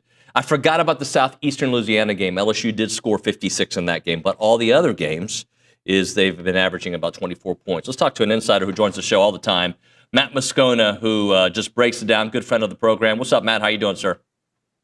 Hey, David. I'm doing great, man. Great to chat. So I guess the first thing I want to do is, this feels eerily similar to the Jimbo era. Maybe not as dire as it got on that 5-7 season, but just like where it feels like, and this is from an outsider, so I don't know, where it feels like things are getting away, or maybe Brian Kelly's not evolving. What's the temperature like in Baton Rouge right now with Brian Kelly, considering they still got everything to play for? Like, I mean, they're not out of the playoffs at all. They just have a pretty dark road down the path.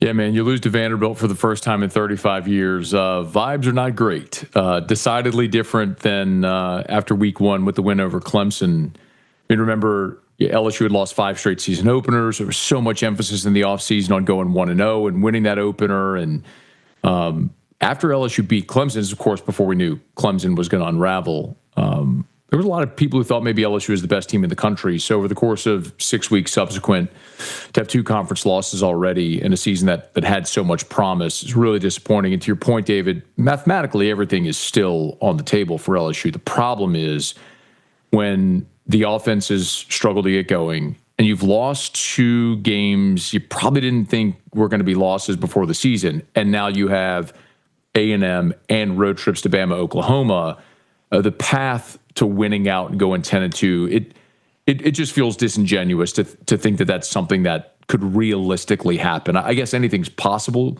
but boy, that'd be a real heavy lift to get back into that conversation. By the way, I should have mentioned earlier, Matt, you can find his work on After Further Review, weekdays 3 to 6 on ESPN Baton Rouge and several other places, New Orleans as well. Matt, when it comes to Brian Kelly, though, one of the things that was said a couple years ago was people weren't sure about the fit. And then he was winning enough, and fit wasn't really a matter. Now they're not winning enough, at least projecting what the rest of the season could look like. Is he a good fit? Yeah, maybe I'm the wrong guy to ask this question, David. I hate the argument about fit. And the thing that I've said, like, because I got asked that a ton when Brian Kelly was hired. It was probably the number one, right? It was the number one thing people asked. Like, coming from Notre Dame, a guy from Boston, spent his career in the Midwest, coming to Louisiana. And the thing that I told people then and would tell people forever is you look at the winningest coaches in the history of LSU athletics. Skip Bertman was a Jewish guy from Miami who came to heavily Catholic South Louisiana. Dale Brown's from Minot, North Dakota, left LSU as the second winningest coach in the history of SEC basketball behind only Adolph Rupp. Nick Saban, career Midwesterner. Jay Johnson, West Coast lifer. Man, you just got to win. You don't have to be able to spell Chapatulis or make a roux. You just got to win. So I think the fit conversation is I get why it's brought up. I just think it's overplayed. You just have to win. And, early in his tenure, Brian Kelly was winning. They won the West in year 1. Jaden won a Heisman in year 2. There was a lot of feeling coming into this season with Nussmeier coming back and sort of an all-in approach in the portal that this would be the team where they hit that inflection point and made a run for the playoff and the championship. And they just haven't won enough this year, obviously losing these 2 games before the calendar flips to November.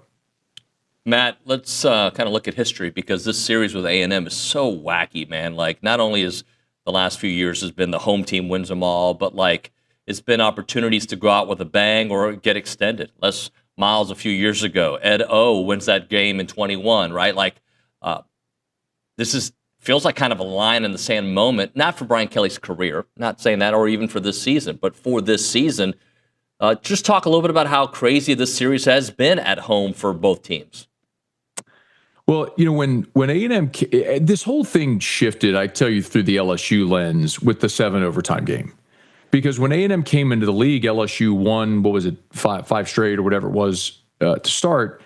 And then that crazy game with all of the lunacy that unfolded in 7 overtimes really created this lightning rod moment.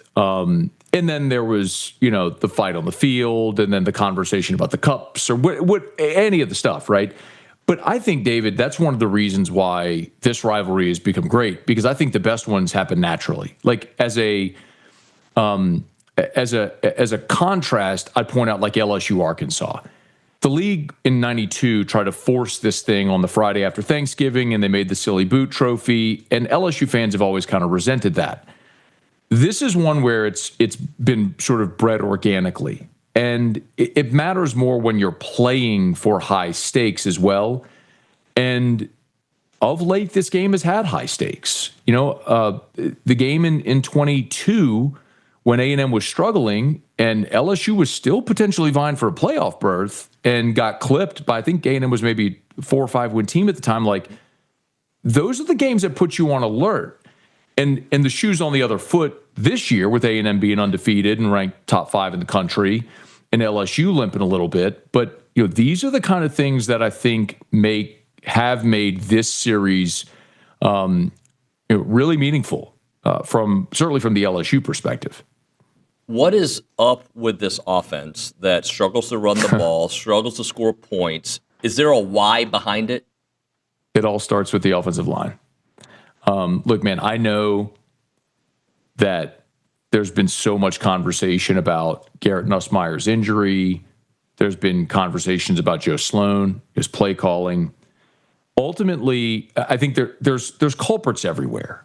I think Nuss being slowed at the start of the season was part of it. You could fault play calling to a degree in certain situations.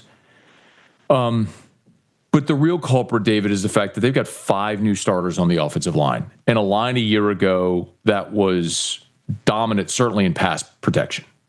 Will Campbell was the 4th pick of the draft. Those guys played 170 games together. Not that dissimilar from what the A&M line is like this year, which is one of the reasons I liked A&M this year. But you replace 5 starters on the offensive line. You had 2 first-year starters at tackle. You've put 2 transfers in the middle of your line at center and guard.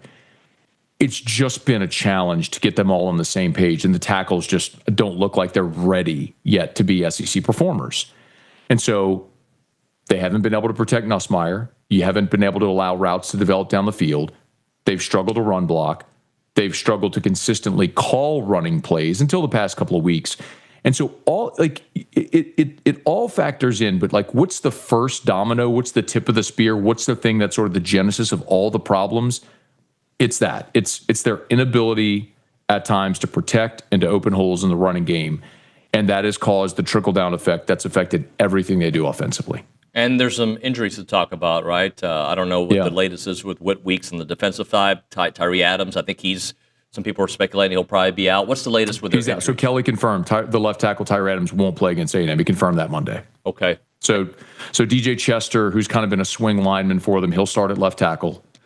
Paul Mabengo had been the starting left guard, missed last week, but he'll probably be back this week. But they've been rotating Mabenga and Cohen Eccles, who you all remember, I think at one time was an A&M commit.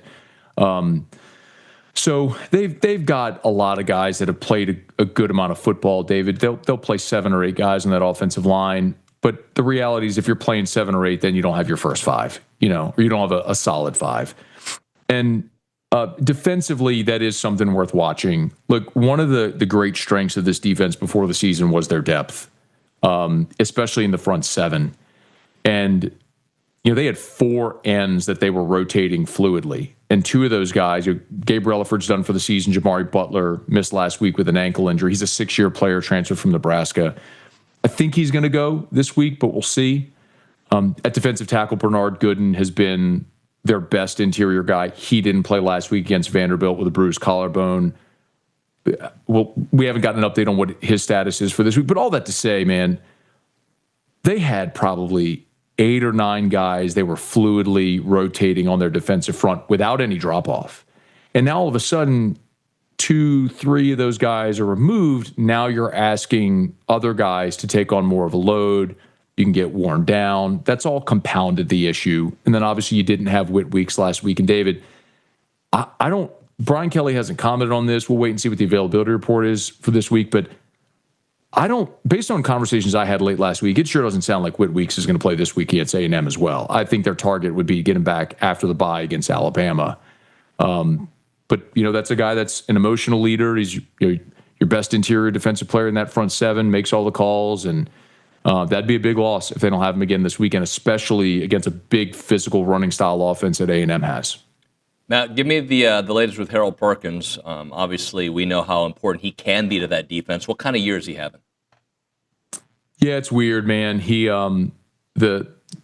finally playing in sort of his more natural position. So he's playing in what Blake Baker calls the star. I think most people, it's like a nickel Sam hybrid role, and it allows him to play in space. I think sometimes Harold just presses. This past week against Vanderbilt, man, he had 2 or 3 times where he had Diego Pavia dead to rights. They were in the right defense, right call, and he just overran him, over pursued. But Harold, at times, teams have beat him by targeting him in the passing game if they can create a mismatch, which I would say is a liability, or can be if you get the right matchup. But he's still a valuable, versatile player who you got to know where he is on the field. This is one of those games where they will, especially if they don't have Witt, where they'll probably use him to contain Marcel Reed, so they don't let Reed just crush him in the run game like he did a year ago when he came in for Wegman. So it might go game by game, but this is one where you probably need to know where 7 is, because I think he's going to draw a pretty big assignment in helping contain Reed. Matt, great stuff, man. I appreciate your time. Look forward to seeing you soon. Yeah, man. Always appreciate the invite. Thanks, man. Matt Moscona there on the Bubby's Catering and Bartending Hotline. Always enjoy talking to him. We have good conversations on air and off air as well. We'll hit a break here.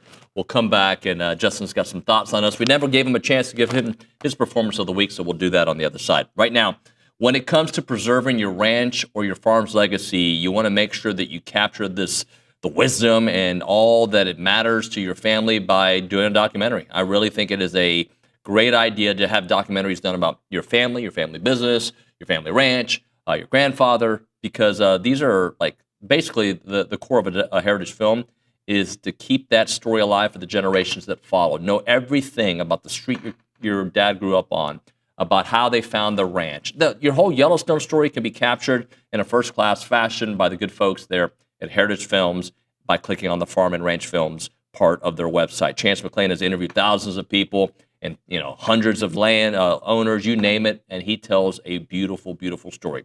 You can learn more about it at yourheritagefilm.com. Yourheritagefilm.com. Call them up, 713-893-8341,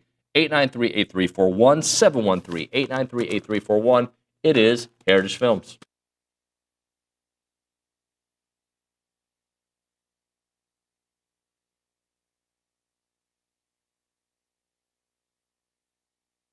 All right, we're talking about Burlebo, the heart of Texas, more than an outdoor lifestyle brand. It's products created with you in mind. Currently, I'm wearing the performance polo, the Texas Maroon and Gray. If you look into it, you've got the state of Texas in gray, and you also got it in maroon. It's one of their highest, most popular sales that they have there. It is really nice.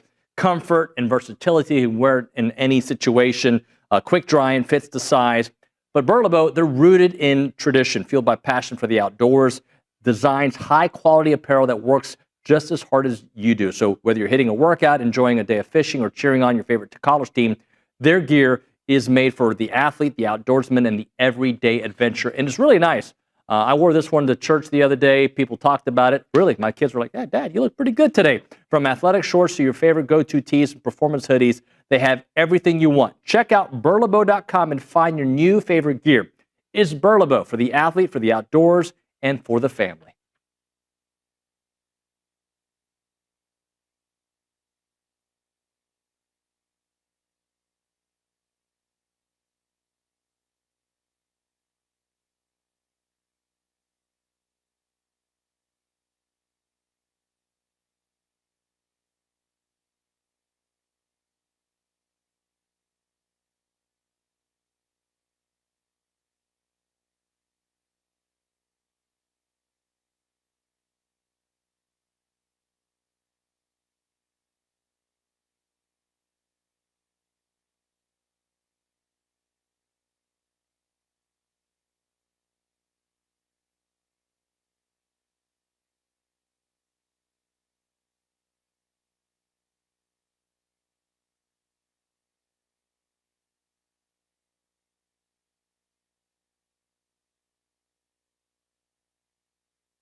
We are back. TexAgs Live. We are presented by David Gardner's Jewelers, Rollo Insurance Studio.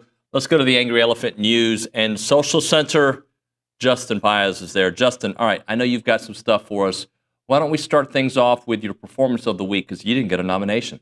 Yeah, I mean, to me, there's a clear candidate for this, and then you got to go to volleyball. I mean, Logan Lednicki. I knew you were going there. I mean, you mentioned her at the top of the show, but 22 kills in a game or in a match is just phenomenal. You also lead in digs. And against Oklahoma on Friday, she also led the team in kills and digs. And the biggest thing here, especially with the Arkansas matchup, is she had a 61% hitting percentage, which kind of just measures your offensive efficiency. And the average, or I guess the lead average in the SEC is Tennessee at 31%. So the fact that she got up to 61% is phenomenal. That is great. I know we got some messages on the text line and on YouTube and TexAgs.com premium chat. What do you have for us? Yeah, I'll start with Johannan Agudelo, 7780. He said, man, the missed tackling this past weekend gave me PTSD from last year. How do we make sure to stop Lil Nuss, and who wants revenge since we embarrassed him last year in Kyle? All right, so a couple things. Let's look at the body of work this year. So this was the first weekend, in my opinion. I can't even think back to UTSA like tackling. I feel like it was fine. But where we like, wait, where's the gang tackling? Where is it? Like, I think we saw it at Notre Dame. We definitely saw it at home, right? This was the first time that I feel like that was a problem. Mm-hmm. As for the misfits, there were some misfits in the UTSA game and potentially one in the Utah State game early, right? But beyond that, they fixed it. So I think misfits can be fixed. Misfits can be fixed. And I do believe that, the arm tackling, some of the angles that they took, hopefully was more of a byproduct of a quarterback that just made you, had you second guessing yourself. And you say to yourself, but wait, that wasn't the only bit of tackling. I think when you start getting into that, you're kind of like, can we catch up with this guy? It kind of permeates throughout the whole team with everybody you're covering. So I think that's part of it. Now, if we see it again this week, bad tackling and, missed opportunities, then I think we start seeing a little bit more of a problem. But the body of work through 7 games this year, I would say for the most part, the tackling has been excellent. And I think that they typically fix some of their issues from week to week. What else? Yeah, well, I'll dive into a little bit of fun facts here. Something that kind of led with the headlines across the weekend. A&M is 7-0, first time since 1994. Great stuff for them. And to kind of show how historic this season is looking, I kind of wanted to dive into things that were happening in 1994 that could surprise you. Let's go. Let's start with, it was the first season of Friends, the hit comedy show, sitcom, opened in 1994. So here's the thing. My sons asked me the other day, Dad, did you watch Friends? I was like, yeah, I watched it. He goes, is it like an iconic show? I was like, yeah, it was good. It was good at the time. Like, I don't really watch it now. I go, it's not Seinfeld. And I know it's probably Seinfeld's too old for you guys. Yeah, you best watch it all. It's the best, okay? But, if it was good in the time, I feel like Seinfeld is timeless. What else? Another thing that's interesting, obviously the Patriots had never won a Super Bowl back true. in 1994. Now they're historic. We look at McDonald's. If you want to go to McDonald's in 1994, the Big Mac meal combo was only $2.99. Now, oh my gosh, I don't even know how much it is, but it's 6-7 times that. Okay. Probably the last time I went to McDonald's to get a Big Mac was in 1994 as well. So there you go. What else? We'll jump back into some of the texts here that I think are relevant from Brad Dunk. I thought you had one from a Tom Hanks movie. Didn't you have? Oh, I got you. Yeah, we got 40 seconds. Let's go. Well, Tom Hanks dropped kind of the line of the century with "Life is like a box of chocolates" and Forrest Gump in 1994. The line of the century? Yeah. Bro, The Godfather destroys it, okay? I'm sure it was good, but The Godfather had way more lines. Okay, that's fine. And Scarface, too. Anyway. And Star Wars?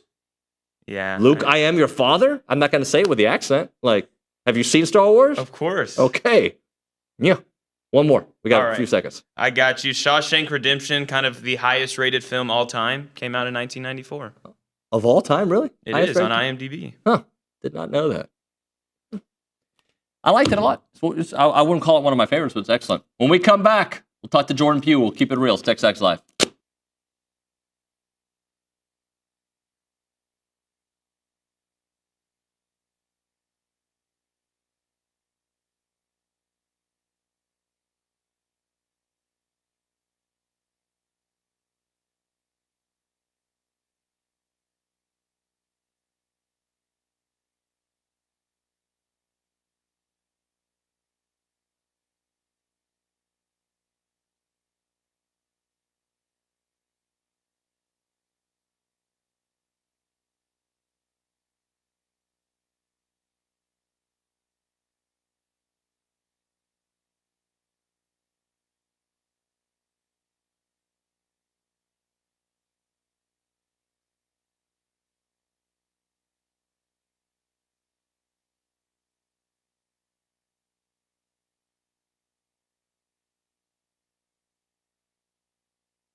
Look, we got football to get into here, but we got to get into some of these movie quotes with Jordan Pugh, who keeps it real here on TexAgs Live, presented by David Gardner's Jewelers Rollo Insurance Studio.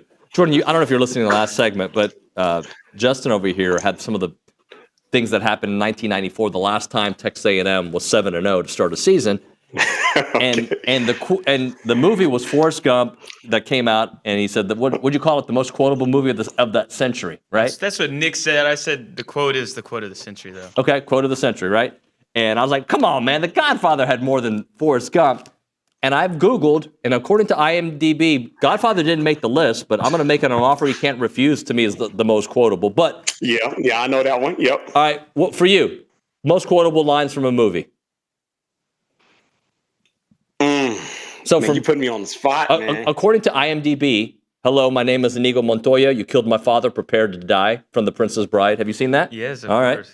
I have never seen that, so I have no idea. No. Okay. Ferris Bueller's Day Off. Bueller, number 3. Yep. Okay, yep. I've seen that, yep. Forrest Gump makes the list. Pirates of the Caribbean, Back to the Future. I don't know, Back to the Future. Nothing from The Lion King? See, 1994, see, what is that? I'm 6 years old in 94. Nothing from The Lion King, Toy Story? This is of all time, so... okay, all time, gotcha. Okay, I thought you were talking about like of all that time. particular year. Okay. But, I don't know. Take the cannoli from Godfather, like...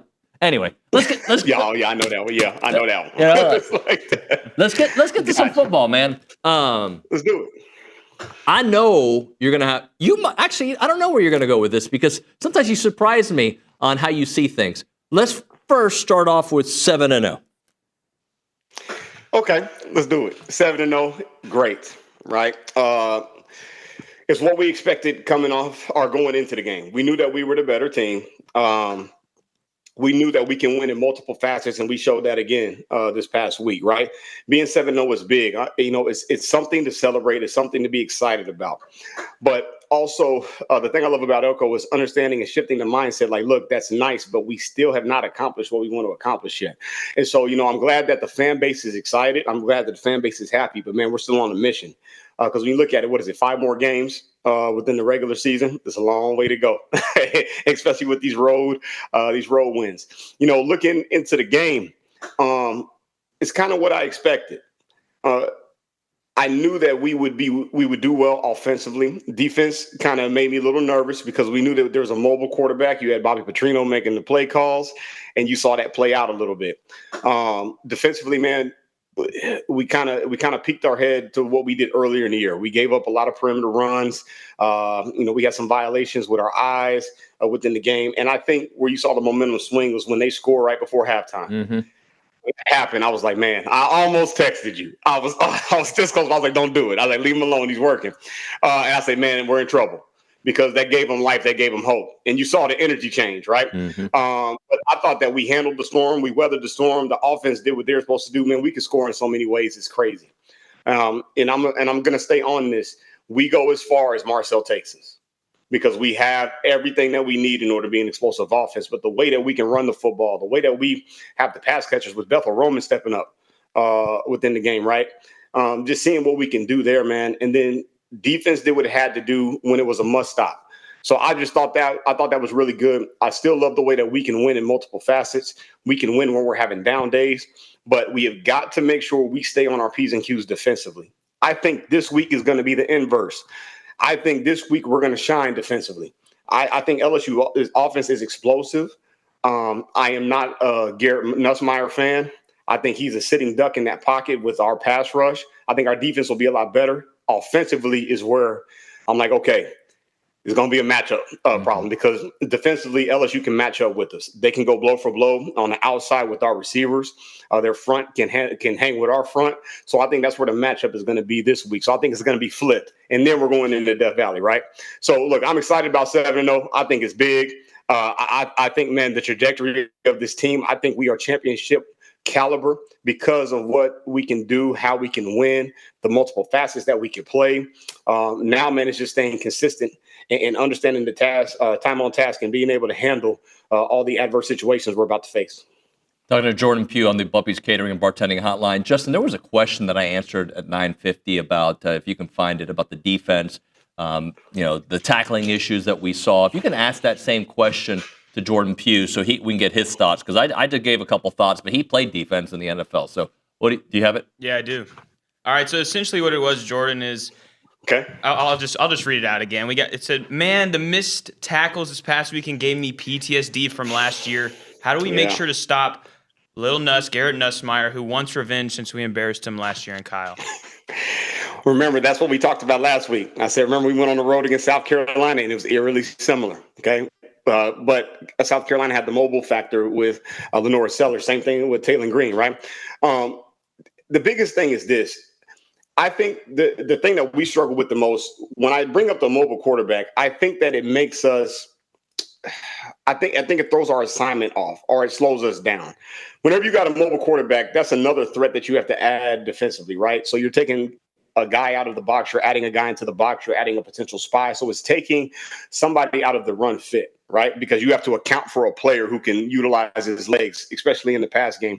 And sometimes I think that throws off angles and fits. Now, what I talked about last time is the defense has to be chaotic. You have to be able to create chaos offensively. But sometimes I think that throws us out of whack. The thing that I think that is different between last year and this year is the halftime adjustments that we make defensively, I think, are elite, especially what Elko was doing. And you see the improvements in that week by week. The biggest thing that we have to make sure we do is we have to be able to kill momentum. And when you go on the road, especially like we did in Arkansas, they scoring before halftime, momentum started to rise. You got to be able to kill that defensively. We did that offensively. We didn't do that defensively. When you look at LSU with Brian Kelly, I think is going to try to get the ball into his playmakers' hands immediately. I think you're going to see a lot of quick rhythm throws. You're going to see a lot of screen game to get the athletes the ball. And being able to tackle in space is going to be crucial for us. We did a very good job over the past 4 weeks of doing that up until last week, but we got to nip that off right now. So, yeah, I agree with that. I got a little PTSD too, but we came through. The resilience that we have, we fought through and we weathered that storm, but we got to be able to fix that. If we are championship worthy, we can't let that happen. We got to nip that in the bud right now. Well, Jordan, the only 2 road games you have this year, you've given up over 40 points and 42 points, right? So the thing that I'm trying to justify in my head, and I think I know the answer, but I just worry about it. Does the A&M defense travel, or is it more of a product of these are some really good offenses that you're taking on that score, Arkansas has been doing that against everybody, and you've seen what Notre Dame's been able to do. Yeah, it's been a product of really good offenses, right? And offenses that can beat you in multiple facets. So Notre Dame, they had guys everywhere. They had good receivers. Jeremiah Love, I love Jeremiah Love. I think he's the best back in the country, hands down.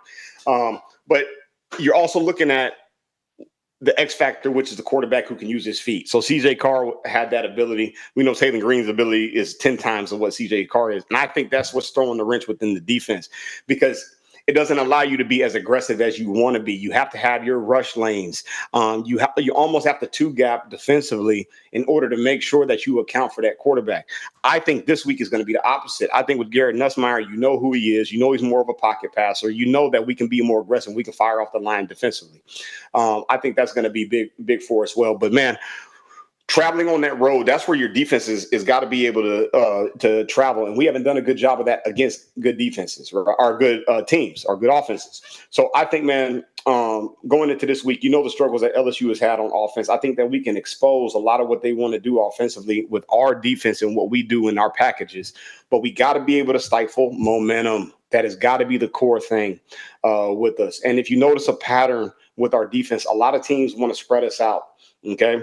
Empty the box and allow a lot more movement, a lot more line play inside the box with an emptier head count. So I think you're going to see a lot of that with LSU, but we got to be able to stifle that momentum early in the game.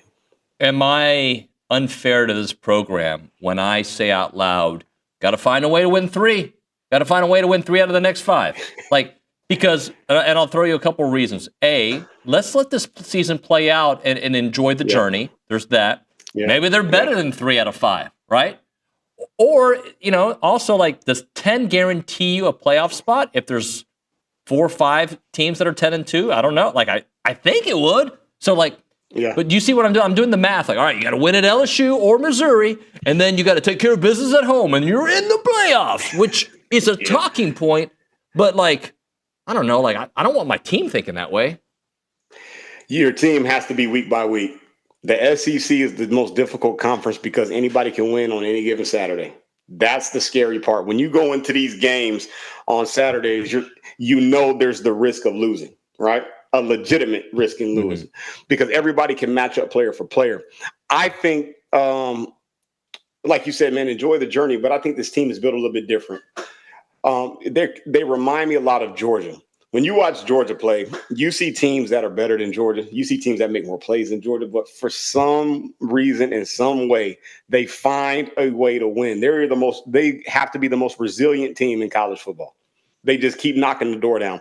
And I'm seeing resemblance of that in us. I see a team that is resilient. I see a team that is more and more of a blue collar stature. And they just keep knocking at the wall until they eventually break you.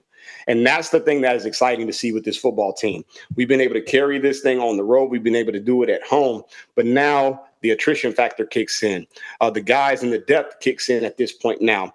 So when we talk about the culture standpoint, it's not necessarily those starters. It's those guys who are the backups or replacements. Do the things fall off when guys have to step in crucial situations? And you are seeing our backups, our second team, guys step up each and every single week. That's where I think we're different. So, man, look, enjoy the journey. Enjoy everything that we've done. 7-0 is nice, but 7-0 means absolutely nothing with what we're trying to accomplish. And I think that we have the bones and the foundation to continue to move forward. We can win all these games, but now it comes down to focus. Focus is what we need to have. Talking to Jordan Pugh on the Buffy's Catering and Bartending Hotline. All right, let's talk Marcel's development because one of the things that Charean Williams said at the beginning of the show was where she has seen development is that maybe in the Notre Dame game, he didn't survey the field the way he's doing now. Is that what you're seeing? Yeah, he played his most complete game against Arkansas. I thought that's the best that he's looked. You saw a guy that was poised in the pocket. He delivered the ball. He was the point guard distributing the ball. You saw him make the necessary plays with his feet when it was time to, right? He didn't panic. He didn't rush it. I thought that his progression as a quarterback overall, I thought that was the best that it's been all year long.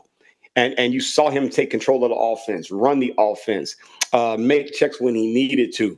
But most importantly, going from his first to his second to his third option, that was big. That's how you win football games. And then the X factor with his feet, we had the long run that was taken off on that holding penalty, which the penalties, we got to get that short up because that's going to bite him in the butt at some point.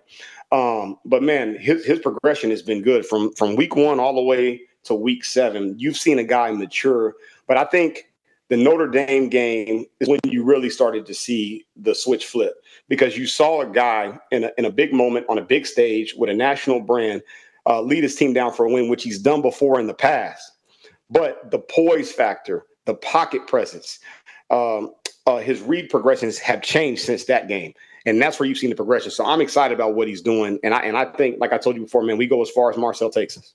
All right, I got to jump in on the penalties thing because they've gotten better, man. I think, was it 3 2 weeks ago and 7 this past week? So, like, it's not perfect, but, man, it ain't double digits. You know what I'm saying? So, like, there has been growth. And I thought that Marcel play was a bogus call. Yeah. Oh, yeah, that was terrible. that was terrible, but you've just seen the trend. For whatever reason, every team has some type of Achilles heel every year, whatever that may be. So, like in the past, it's been QB injuries for us, right? Whatever that may be. And this year, it just so happens to be penalties. For whatever reason, we get penalties at the most unopportune times. But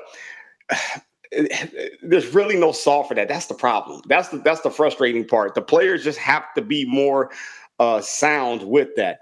But the reason why I keep harping on that is because there is going to come a point in a game where it is going to be a factor. And if we continue to let it pass by, it's going to bite us and you'll end up losing a game based off something that you could have controlled. And that's where I think the penalties are being harped on. I know Elko knows that. I know that's driving him crazy at night. He's up trying to figure out what do we need to do. But we've got to find a way to eliminate those because you don't want that to be the reason that you end up losing a game, losing a spot, losing a position based off of that.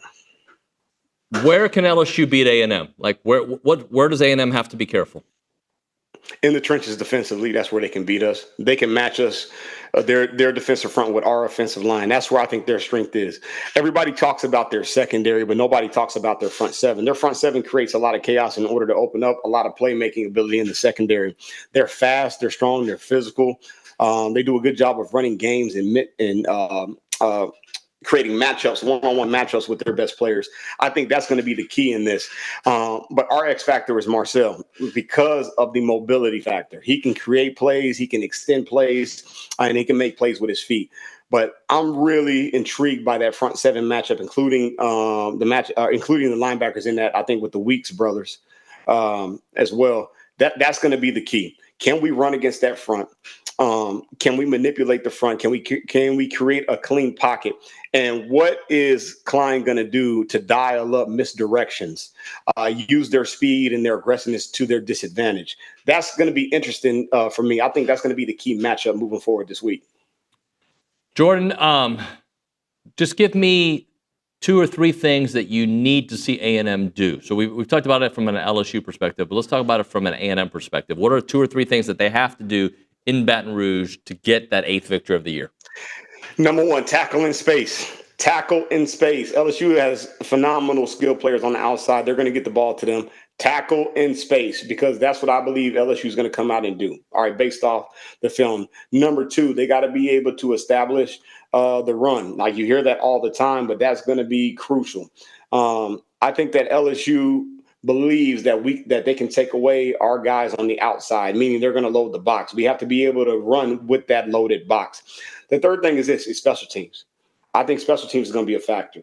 I think that we have the ability to score at any point in time on special teams, but I also believe that LSU has the ability to score at any point in time on special teams as well. I think that's going to be a hidden factor within that game, is how do we control that? So if we control those 3 things, I think that we can handle it, and then we have a hard-fought victory down there in Baton Rouge. But those 3 things have got to be crucial on the must-haves this week. That is the great Jordan Pugh here on the Bumpy's Catering and Bartending Hotline. Jordan, appreciate you. We'll talk to you next week, man. All right, let's do it, man. Let's do it. And I'm going to try not to text you this week. You can text me. I've been doing good the past couple of weeks, man, but I want to. I want to let my frustrations out. Buddy. I'm doing better. Hey, I'm in rehab right now. This is just you and I talking. Nobody's listening. Sometimes when you text me information, I use it as my own. It's the best. It makes me sound super smart. So go ahead. Okay, well, now that I have the leeway to do that, hey, man, I might fire away. Just excuse any of the explicit language if anything goes wrong. You got it. I don't mean it. It's my other brain talk. Hey, I feel that if you cuss in Spanish, it doesn't count. So, feel free to use any word in Spanish. There we go. I'll just put the translator on. There you go. Put the little Google translator on and go from there. We'll talk to you soon, bro. See ya. All right, that's my buddy Jordan Pugh. We'll hit a break here. When we come back, Coach G in studio. Big week coming up. We'll talk to him on the other side. Right now, a moment for Caldwell Country Chevrolet. Highway 21 in Caldwell and online at CaldwellCountryChevrolet.com. If you're looking for a selection that won't break the bank, you should check out CaldwellCountryChevrolet.com. All right, first off, we know that cars cost a lot of money. That's what they cost, right? I don't make the rules. This is what happens. So you want to go a place that's going to have, like the best deals and the best people that you can trust, and also great customer service. You put that all up in a ball, you throw it, you catch it, you get yourself Caldwell Country Chevrolet. And the customer service experience, second to none, complimentary pickup and delivery for their service customers, free oil change for life as long as you own that car from Caldwell Country Chevrolet, and the prices. I'm telling you, you'll love it, and the trade-in value. It's about a 15-minute drive the edge of Bryan to the beginnings of Caldwell. A short conversation away, but you'll see the difference when you step on the lot and do business with the great people at Caldwell Country Chevrolet. Highway 21 in Caldwell. Online, CaldwellCountryChevrolet.com.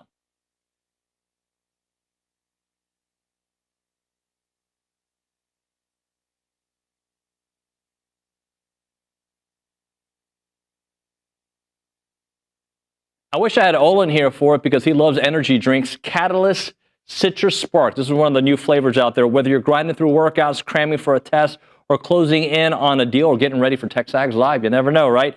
Fast becoming the go-to fuel for Aggies everywhere. Zero sugar. I'm all in for that. Or synthetic sweeteners, no artificial colors or flavors. Catalyst delivers clean, high-performance energy with smooth, crisp taste that is never syrupy, designed for both health and hustle. You want to get going? You use this Catalyst right here. It's about pure energy and pure results. And what sets them apart? Packed with premium nootropics blended to boost focus, clarity, and mental stamina. I need this. I'm in, guys. I'm in. Plus, with plant-based caffeine, vitamin B12, B6, Catalyst supports metabolism and energy production, making it more than a drink. It's your lifestyle training partner. Built for competitors on the field, Catalyst fuels strength, focus, and pure results. Buy now at drinkcatalyst.com. That is drinkcatalyst.com. TexAgs.com. Train harder, think sharper, pure results. It's Catalyst.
And we're back. TexAgs Live, presented by David Gardner's Jewelers, Rollo Insurance Studio. Coach G in studio to talk about a really good week of soccer and looking ahead at hopefully another really good week. How are you, sir?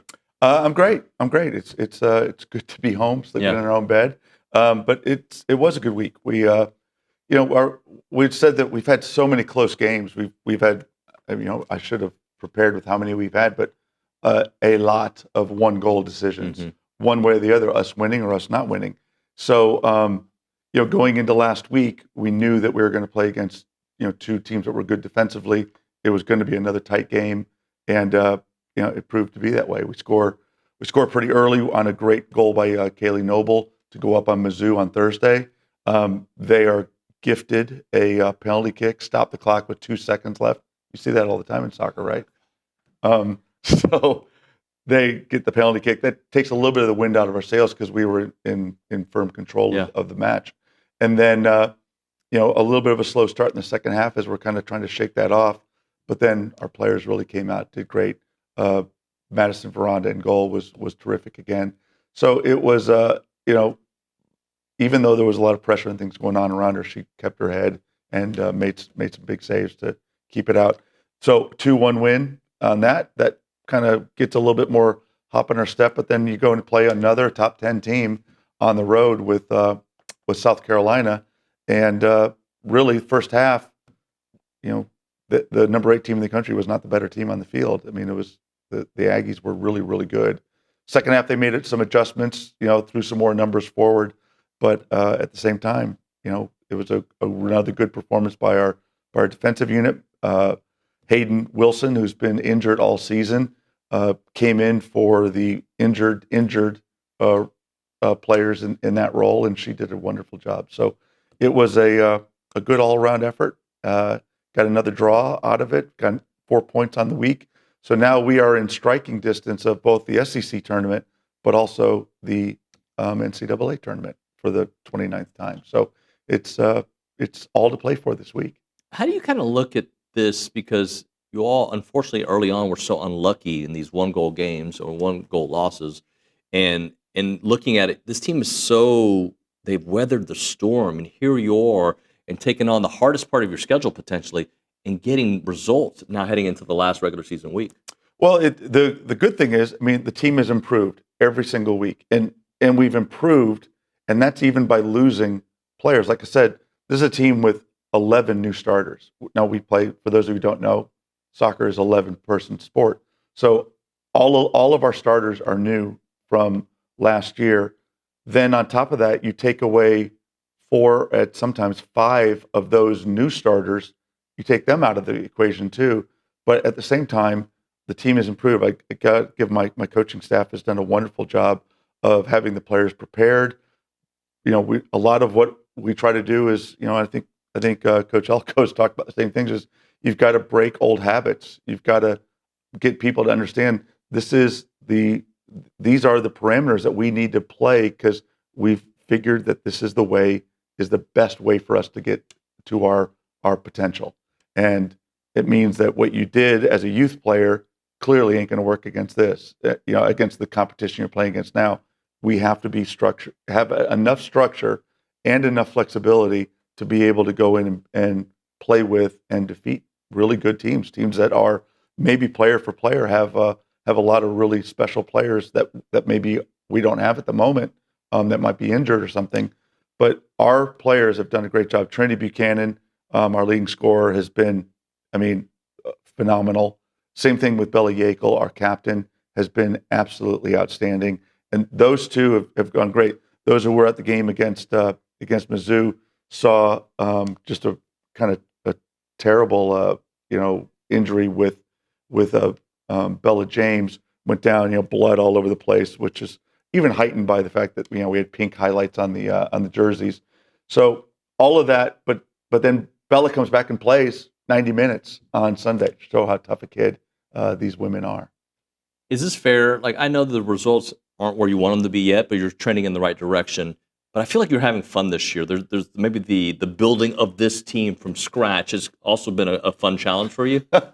Yeah, don't sleep a lot, but it's a deal where I think the chemistry oftentimes has to start in the building, and the chemistry of this coaching staff has been very good. Even though I know Alyssa and Seth have been so focused on the attack, and we've had lightning bolts thrown at us.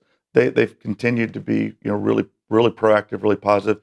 Tim Strader has been a great addition to what we do, and then that chemistry the players know, and that chemistry then helps to filter in, and then you've got the chemistry within just the locker room, and our captains Leah Diaz and Yakel have done a good job. Our returners, the Aggies who know about Texas A&M or returning from the past teams, it's really been neat how it goes. And cool thing is, we're going to have 3 seniors that we're going to celebrate at graduation or at senior day this Sunday. That's a pretty small number on a 27-player roster. This is a team that is going to be able to use these experiences and kind of the scars to show that we are moving in the right direction. So I'm excited for the players. It's a playoff game is what it is, because we have to win. It's just like all of our, You've been in the playoffs, right? We've been there quite a few times. We've been, the championships we've won are oftentimes because of some of the championships that we didn't win, that we lost in the final or we got upset in the semifinal. And so that's the same thing with this, is that let's use those scars as ways of making us stronger, making us better, bringing us together, and knowing that you're going to play another great team, another really well-coached team in Kentucky on Sunday. But again, another big part of it is what the 12th man does, what Hullabaloo Band does as far as our environment, what the percussion studio does as far as the tribal beat that's going on the whole game. All of that, along with the 12th man, and of course the heart and soul of our players, has put us in a position to make it. And it's sports. Don't bet on sports, because we won't be the favorite on Sunday, but we haven't been the favorite for the last few games, and our players find a way to beat the odds and to come in and do it based on what's beaten below their chest. And there's a lot of heart on this team. All right, so help us understand the scenario. So Sunday's senior day, what's at stake when, there's so many different scenarios, so you probably can't get into that, but if you win, you have an opportunity. Correct. So it's national TV game, kicks off at 4:00 on Sunday. So again, come on out. If it rains on Saturday, hopefully it's going to be nice on Sunday, but this is their last chance to see the Aggies at home this season. And so if we win, that will put us at 11 points. That's usually been the magic number for a qualification. If we win, Florida has 11 points. They play at LSU. LSU will be strongly favored in that game. So they play LSU, I'm not sure where it is. Can LSU win that game for us? So as soon as the football game is over on Saturday and the volleyball game on Friday, we need to be kind of a closet LSU supporters to get LSU to win that game. That will keep them at 11 points. The other team that we're tied with right now at 8 points is Auburn. Yep. So it would make and Auburn is going to play Mizzou at home. So if we have three teams tied at 11, then a 3-team playoff comes in, or tiebreaker comes into play, and Auburn would win that. So they would become the number 11 team in the tournament. And then it comes down to a 2-way tiebreaker between the Aggies and the Gators, and the Aggies would win that because of the game being won on Sunday. So that would put us into the SEC tournament. It also makes it to where you have to be at least 500 to be in the NCAA tournament. It puts us into that conversation. Our RPI comes up. Everything lines up, but we got to win, and got to win against a really good team who's hot at the moment. So just win. Just win, baby. Bring up the ghost of Al Davis and put on your blacks and come on out. The girls will be wearing pink again on Sunday. One of our special guests will be Ashley Pistorius, Slayback, our all-time leading scorer. She's going through, she's going through stage 3 breast cancer right now. Has been going through a lot of treatments. She and her family will be in for the match, and we're excited to have her here. But our team will be wearing pink for all those tough women who've been survivors of breast cancer. All right, prayers to Ashley. Coach, thank you so much. Good luck to you. Let's Appreciate get it done. you. Yeah, thank you, Coach G here. All right, when we hit a break, we'll come back with Brooks Austin next on TexAgs Live.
And we are back here on TexAgs Live. We are presented by David Gardner's Jewelers, Rollo Insurance Studio.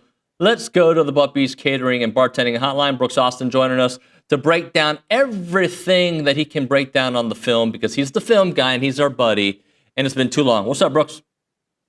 I'm doing good. How are you today, Nuño? I'm good, man. So let's talk about a couple things, because I know, wait, is today your Feinbaum appearance? Is that right? It is. Yeah, I'll be on at 4:30 Eastern time today to talk Texas A&M and LSU. Take a look at what you did last week offensively against Arkansas and how it kind of plays into your hands against LSU, a defense that is consistently being left on the field right about now. But yeah, that's 4:30 Eastern time. What's that for you folks out there? Are y'all Central times? Yeah. Time zone's so weird. Weirdest thing we do, time zones. So yeah, there's that. It'll be 4:30 Eastern time today. 3:30 here Central time. All right, make sure everybody watches that, because he'll give you some stuff here, but he's going to give you some new stuff there. All right, so what's your takeaway from the way A&M played that game? Give me the positives and the negatives, what you saw in film. So first and foremost, A&M fans found this out this weekend, but I think a lot of people record scout. They don't actually look at ball. They don't know what's coming to town with regards to the Arkansas Razorbacks, or when you go up there, what you're going to face. What you're going to face is a top 25 offense. Say what you want about the record, say what you want about whatever, say what you want about Bobby Petrino. You're going to get a very multifaceted, very aggressive, very methodical, very, understanding how to call plays type of offense with a quarterback that's playing really high-level football. So I looked at the 42 points, and I was like, yeah, Arkansas had a good day. Arkansas tends to have good days. That's what they do. Offensively, though, I thought A&M played the definition of complementary football. We hear coaches talk about that all the time, but what does that look like? It looks like, hey, we can't get a stop defensively right now, so we need our offense to go 10 plays, 75 yards. And that's exactly what they did, right? I think A&M offensively right now is making football teams be so overly dedicated and committed to stopping the run that it's a death sentence, because Casey Concepcion and Mario Craver, guys, they don't need to catch the ball 40 yards to take it 75. They can catch the ball 5 yards from the line of scrimmage and take it 75. And that's what's really, really concerning, because most defenses are having to put 8, 9, sometimes, 8 or 9 sets of eyes on the box to try to stop the run right now from A&M, and still failing to do so, by the way. It's something you and I talked about this summer. I thought this unit had a really good chance to be a machine on the ground, and that's kind of what they're turning into. All right, defensively, there were some issues, so let's kind of talk about that. They're not going to face Taylor Green again, thank goodness, right? But they do got Lenore Sellers. They got some other quarterbacks that are a little bit mobile, not like that level of mobile. Is that the reason you think A&M struggled to tackle? Because he's fast, and they're thinking about him, and they're kind of doing these misfits. What was your takeaway defensively? My takeaway is that, first of all, we're really only 2 or 3 games into what this offense is now. You guys know this more than anybody, being around Bobby Petrino and having hired him to be your offensive coordinator down there for a couple of years. I think that guy sandbagged for 4 weeks. I think he knew that Sam Pittman was on the way out, that he knew he had an opportunity to call 7 games of great offense after Sam Pittman was out, and had an opportunity to sneak backdoor his way into an SEC job. So I watched that Notre Dame performance offensively from Arkansas, and then I watched them against Tennessee, and I watched them against you guys. And I'm not saying it's a totally different offense. I'm just saying they're playing a lot better. They're calling a lot better plays. They're going on 10, 12-play drives against good defenses. I don't know. I'm not accusing Bobby Petrino of doing something fishy, but I wouldn't put it past Bobby Petrino to do something fishy. You know what I mean? Brooks, what about LSU? That offense has struggled. And we had Matt Moscona on earlier. He said it's really about the offensive line that's kind of limiting, the play calling and what they can do. What are you seeing? Buddy, I thought they were bad last year up front. Like, I don't know how Matt feels. Matt does great work, and Matt will never shy away from an opinion. I thought they had 2 NFL offensive tackles last year, but were some food guard to guard. I thought SEC defensive lines looked at that interior offensive line last year and knew, A, they weren't going to be able to run the ball against us unless they ran off tackle, and B, if we want to get home right now, we can get home over any one of these 3 options. And now it's kind of become 5 wide, like we can get free eating and free access across the line of scrimmage. That's very interesting to see for me from LSU. I've given up on their opportunity to establish balance. I've given up on any analysis of, hey, maybe LSU will figure out a run game. No, they won't. No, they won't. We're 7 games in at this point. They just won't. This is what it is. They're a football team that's going to have to win 24-21 in games like this. So that puts it all on their defense's shoulders, and they get left on the field way too long. They get left on the field way too long, and they ultimately give up gashers late in the football game. And I kind of foresee something like that going on here with this A&M offense that, again, like, they're explosive. They are. A&M's like one of the more explosive units, in my opinion, on tape in the league. But they're also a football team that can absolutely grind you out in drives, and that terrifies me for LSU. That's going to get, like, time of possession, man, they get shrunk because even when they score, it's through the air, and they're like trying to get some momentum finally because the offense is finally moving the ball, and they can't run it. So their time of possession gets flip-flopped on them off rip as soon as they walk off the bus. And then you go play a team that's rushing for, I don't know, 198 yards per game right now out there at A&M. They're top 30 in rushing. And I think they could be top 10 if they just dedicated it more to that. They know they get into these situations, and you can see the coordinator trying to make sure the quarterback is continuing to grow as a pocket passer. I'm here to tell you, he ain't got to be one of those. Y'all can win games in 12 personnel taking deep shots off play-action scissors, which is what most of your explosives come off of. So it sounds to me, after listening to you for the last 6-7 minutes, that you feel very good about this game for A&M, a place they haven't won in forever. But are you not a little concerned with the 2 road games that A&M has played where they've given up 82 points and going to a place, and I'm sure you're a little concerned because how could you not be, but and going to a place that they haven't won since 1993, and I know that there was a little bit of time they didn't play. But that being said, they haven't won in the SEC era. I'm just going to throw this out there, and I don't know if it was because it was a funky start. I don't know if it's because there was, a lesser-than opponent. But LSU's last home game did not sell out. I saw a lot of, and they might show up for A&M. They might show up for this situation. They need to. There is no doubt. But that place wasn't 103,000 deep last time I saw it down there in Baton Rouge in a night game. Jonathan, who'd they play? Do you remember? The home game LSU did not sell out recently? I mean, it was bad. So anyways, that being said, I am concerned because, like LSU can eventually put it together. Like Nussmeier can eventually get 100% healthy, but I am not a believer in one-dimensional football teams. I'm not somebody that thinks you can do that. I don't, like Taylor Green in Arkansas, they can beat you multiple ways. Notre Dame can beat you multiple ways. I don't think LSU can beat you multiple ways right now. So no, I'm not terribly worried about it. I think that A&M is the far more consistently complete football team. They should handle this game. That's my opinion. By the way, I think that game you're talking about was South Carolina. That was now sold out. There you go. South Carolina. So let's talk about this. The injuries in this game are kind of a headline, right? No Le'Veon Moss, but there's others that can run. On the other side, with Weeks, he's a TBD. You also have Tyree Adams, who looks like he's out, according to Brian Kelly yesterday. So injuries could play a major role in this game. How do you think that part of it kind of weighs into the evaluation? Yeah, I was just looking at the roster. What's the young Smith's name? Number 22, the back for you guys. Oh, E.J. Smith. E.J. Smith. Holy hell, what a freight train that kid turned out to be last week against Arkansas. So, like, you're trying to find this balance of, like, most of your runs out on the perimeter are done by 2, they're done by 1, they're done by, like weapons, just jet guys, right? Most of your downhill runs are either through quarterback power or were done by Le'Veon Moss. So you really had to replace the thumper, right? You really had to replace the downhill aspect of this running game. I thought Smith did a a tremendous job. I mean, most of the clips we're going to show today on Feinbaum are him running through arm tackles because y'all are putting backs on safeties, which is the whole offensive coordinator's job. The offensive line's job and the offensive coordinator and run game coordinator's job is to make sure the running back gets put on the safety without getting touched. And then the running back's job is to make sure that safety don't tackle him. And y'all are doing a great job of that right now. Both of those getting paired up. It's very similar to like play action pass. We got to protect and connect.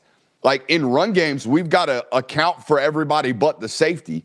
And then the running back's got to do his job there against the safety. You still got to win your quote unquote one-on-one, right? That's the one-on-one. Now, when we have guys arrive at the line of scrimmage, y'all are doing a great job. I think that's the miss without Le'Veon. Like Le'Veon's great at, oh, not everything's perfect. I'm still going to turn it into a 6-yard gain.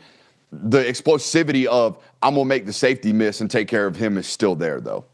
Brooks, let's close out with this. So A&M's got to get this game or the Missouri game to be a playoff team.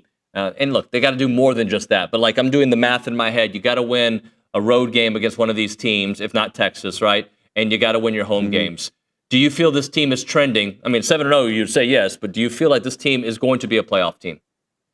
Yeah, you got to go 2-2 down the stretch, right? You've earned the right to be in this situation, right? The win at Notre Dame was huge. The win over Auburn in a tight football game was huge, and all that good stuff. This win on the road at Arkansas, the score was what the score was, but I thought that game was kind of like solidified with 8 or 9 minutes left in the fourth quarter, and then there was some garbage time scores, right? I think Arkansas went 7 plays, 7 passes, 80 yards, and punched it in late with like 38 seconds left. Like that, to me, that's a 14-point win. That's not a 3-point win. I'm justifying that in my own head.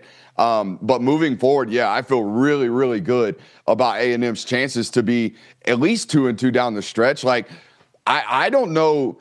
I don't know how you fix all the problems at Texas right now. There's a lot going on. It's the left guard. It's the quarterback. It's the fact that they can't run. They can't reestablish the line of scrimmage in the run game. Like there's a lot to fix. There's a lot that you can't just patchwork in the middle of it. You might be able to do it against Oklahoma, but you can't turn around and do the same patchwork game plan the next week to hide all of the roster inefficiencies. So I worry about that one. I think you're going to handle South Carolina as well. I don't believe in Bo Pribula, not at a really, really high rate, not me. So I think you'd earn the right to feel really, really comfortable down this stretch. And by the way, like you got a consistent football coach. You don't have one of these up and down guys anymore. Like you got a steady grinder. You got a guy that has the program on an uptick and a constant growth chart, and that's what it's supposed to be. So I feel good about you being a playoff team, yeah. Brooks, great stuff, man. We'll watch you tonight, this afternoon on Feinbaum. No doubt. We'll talk to you soon, man. Later, bro. Brooks Austin, the film guy here on TexAgs Live on the Buppies Catering Bartending Hotline. We'll hit a break. We'll come back with a final short segment.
Chaka James is a Miami fan on the YouTube page. She says, Miami is so dominant. Texas A&M dropped them from their schedule. That's a lie.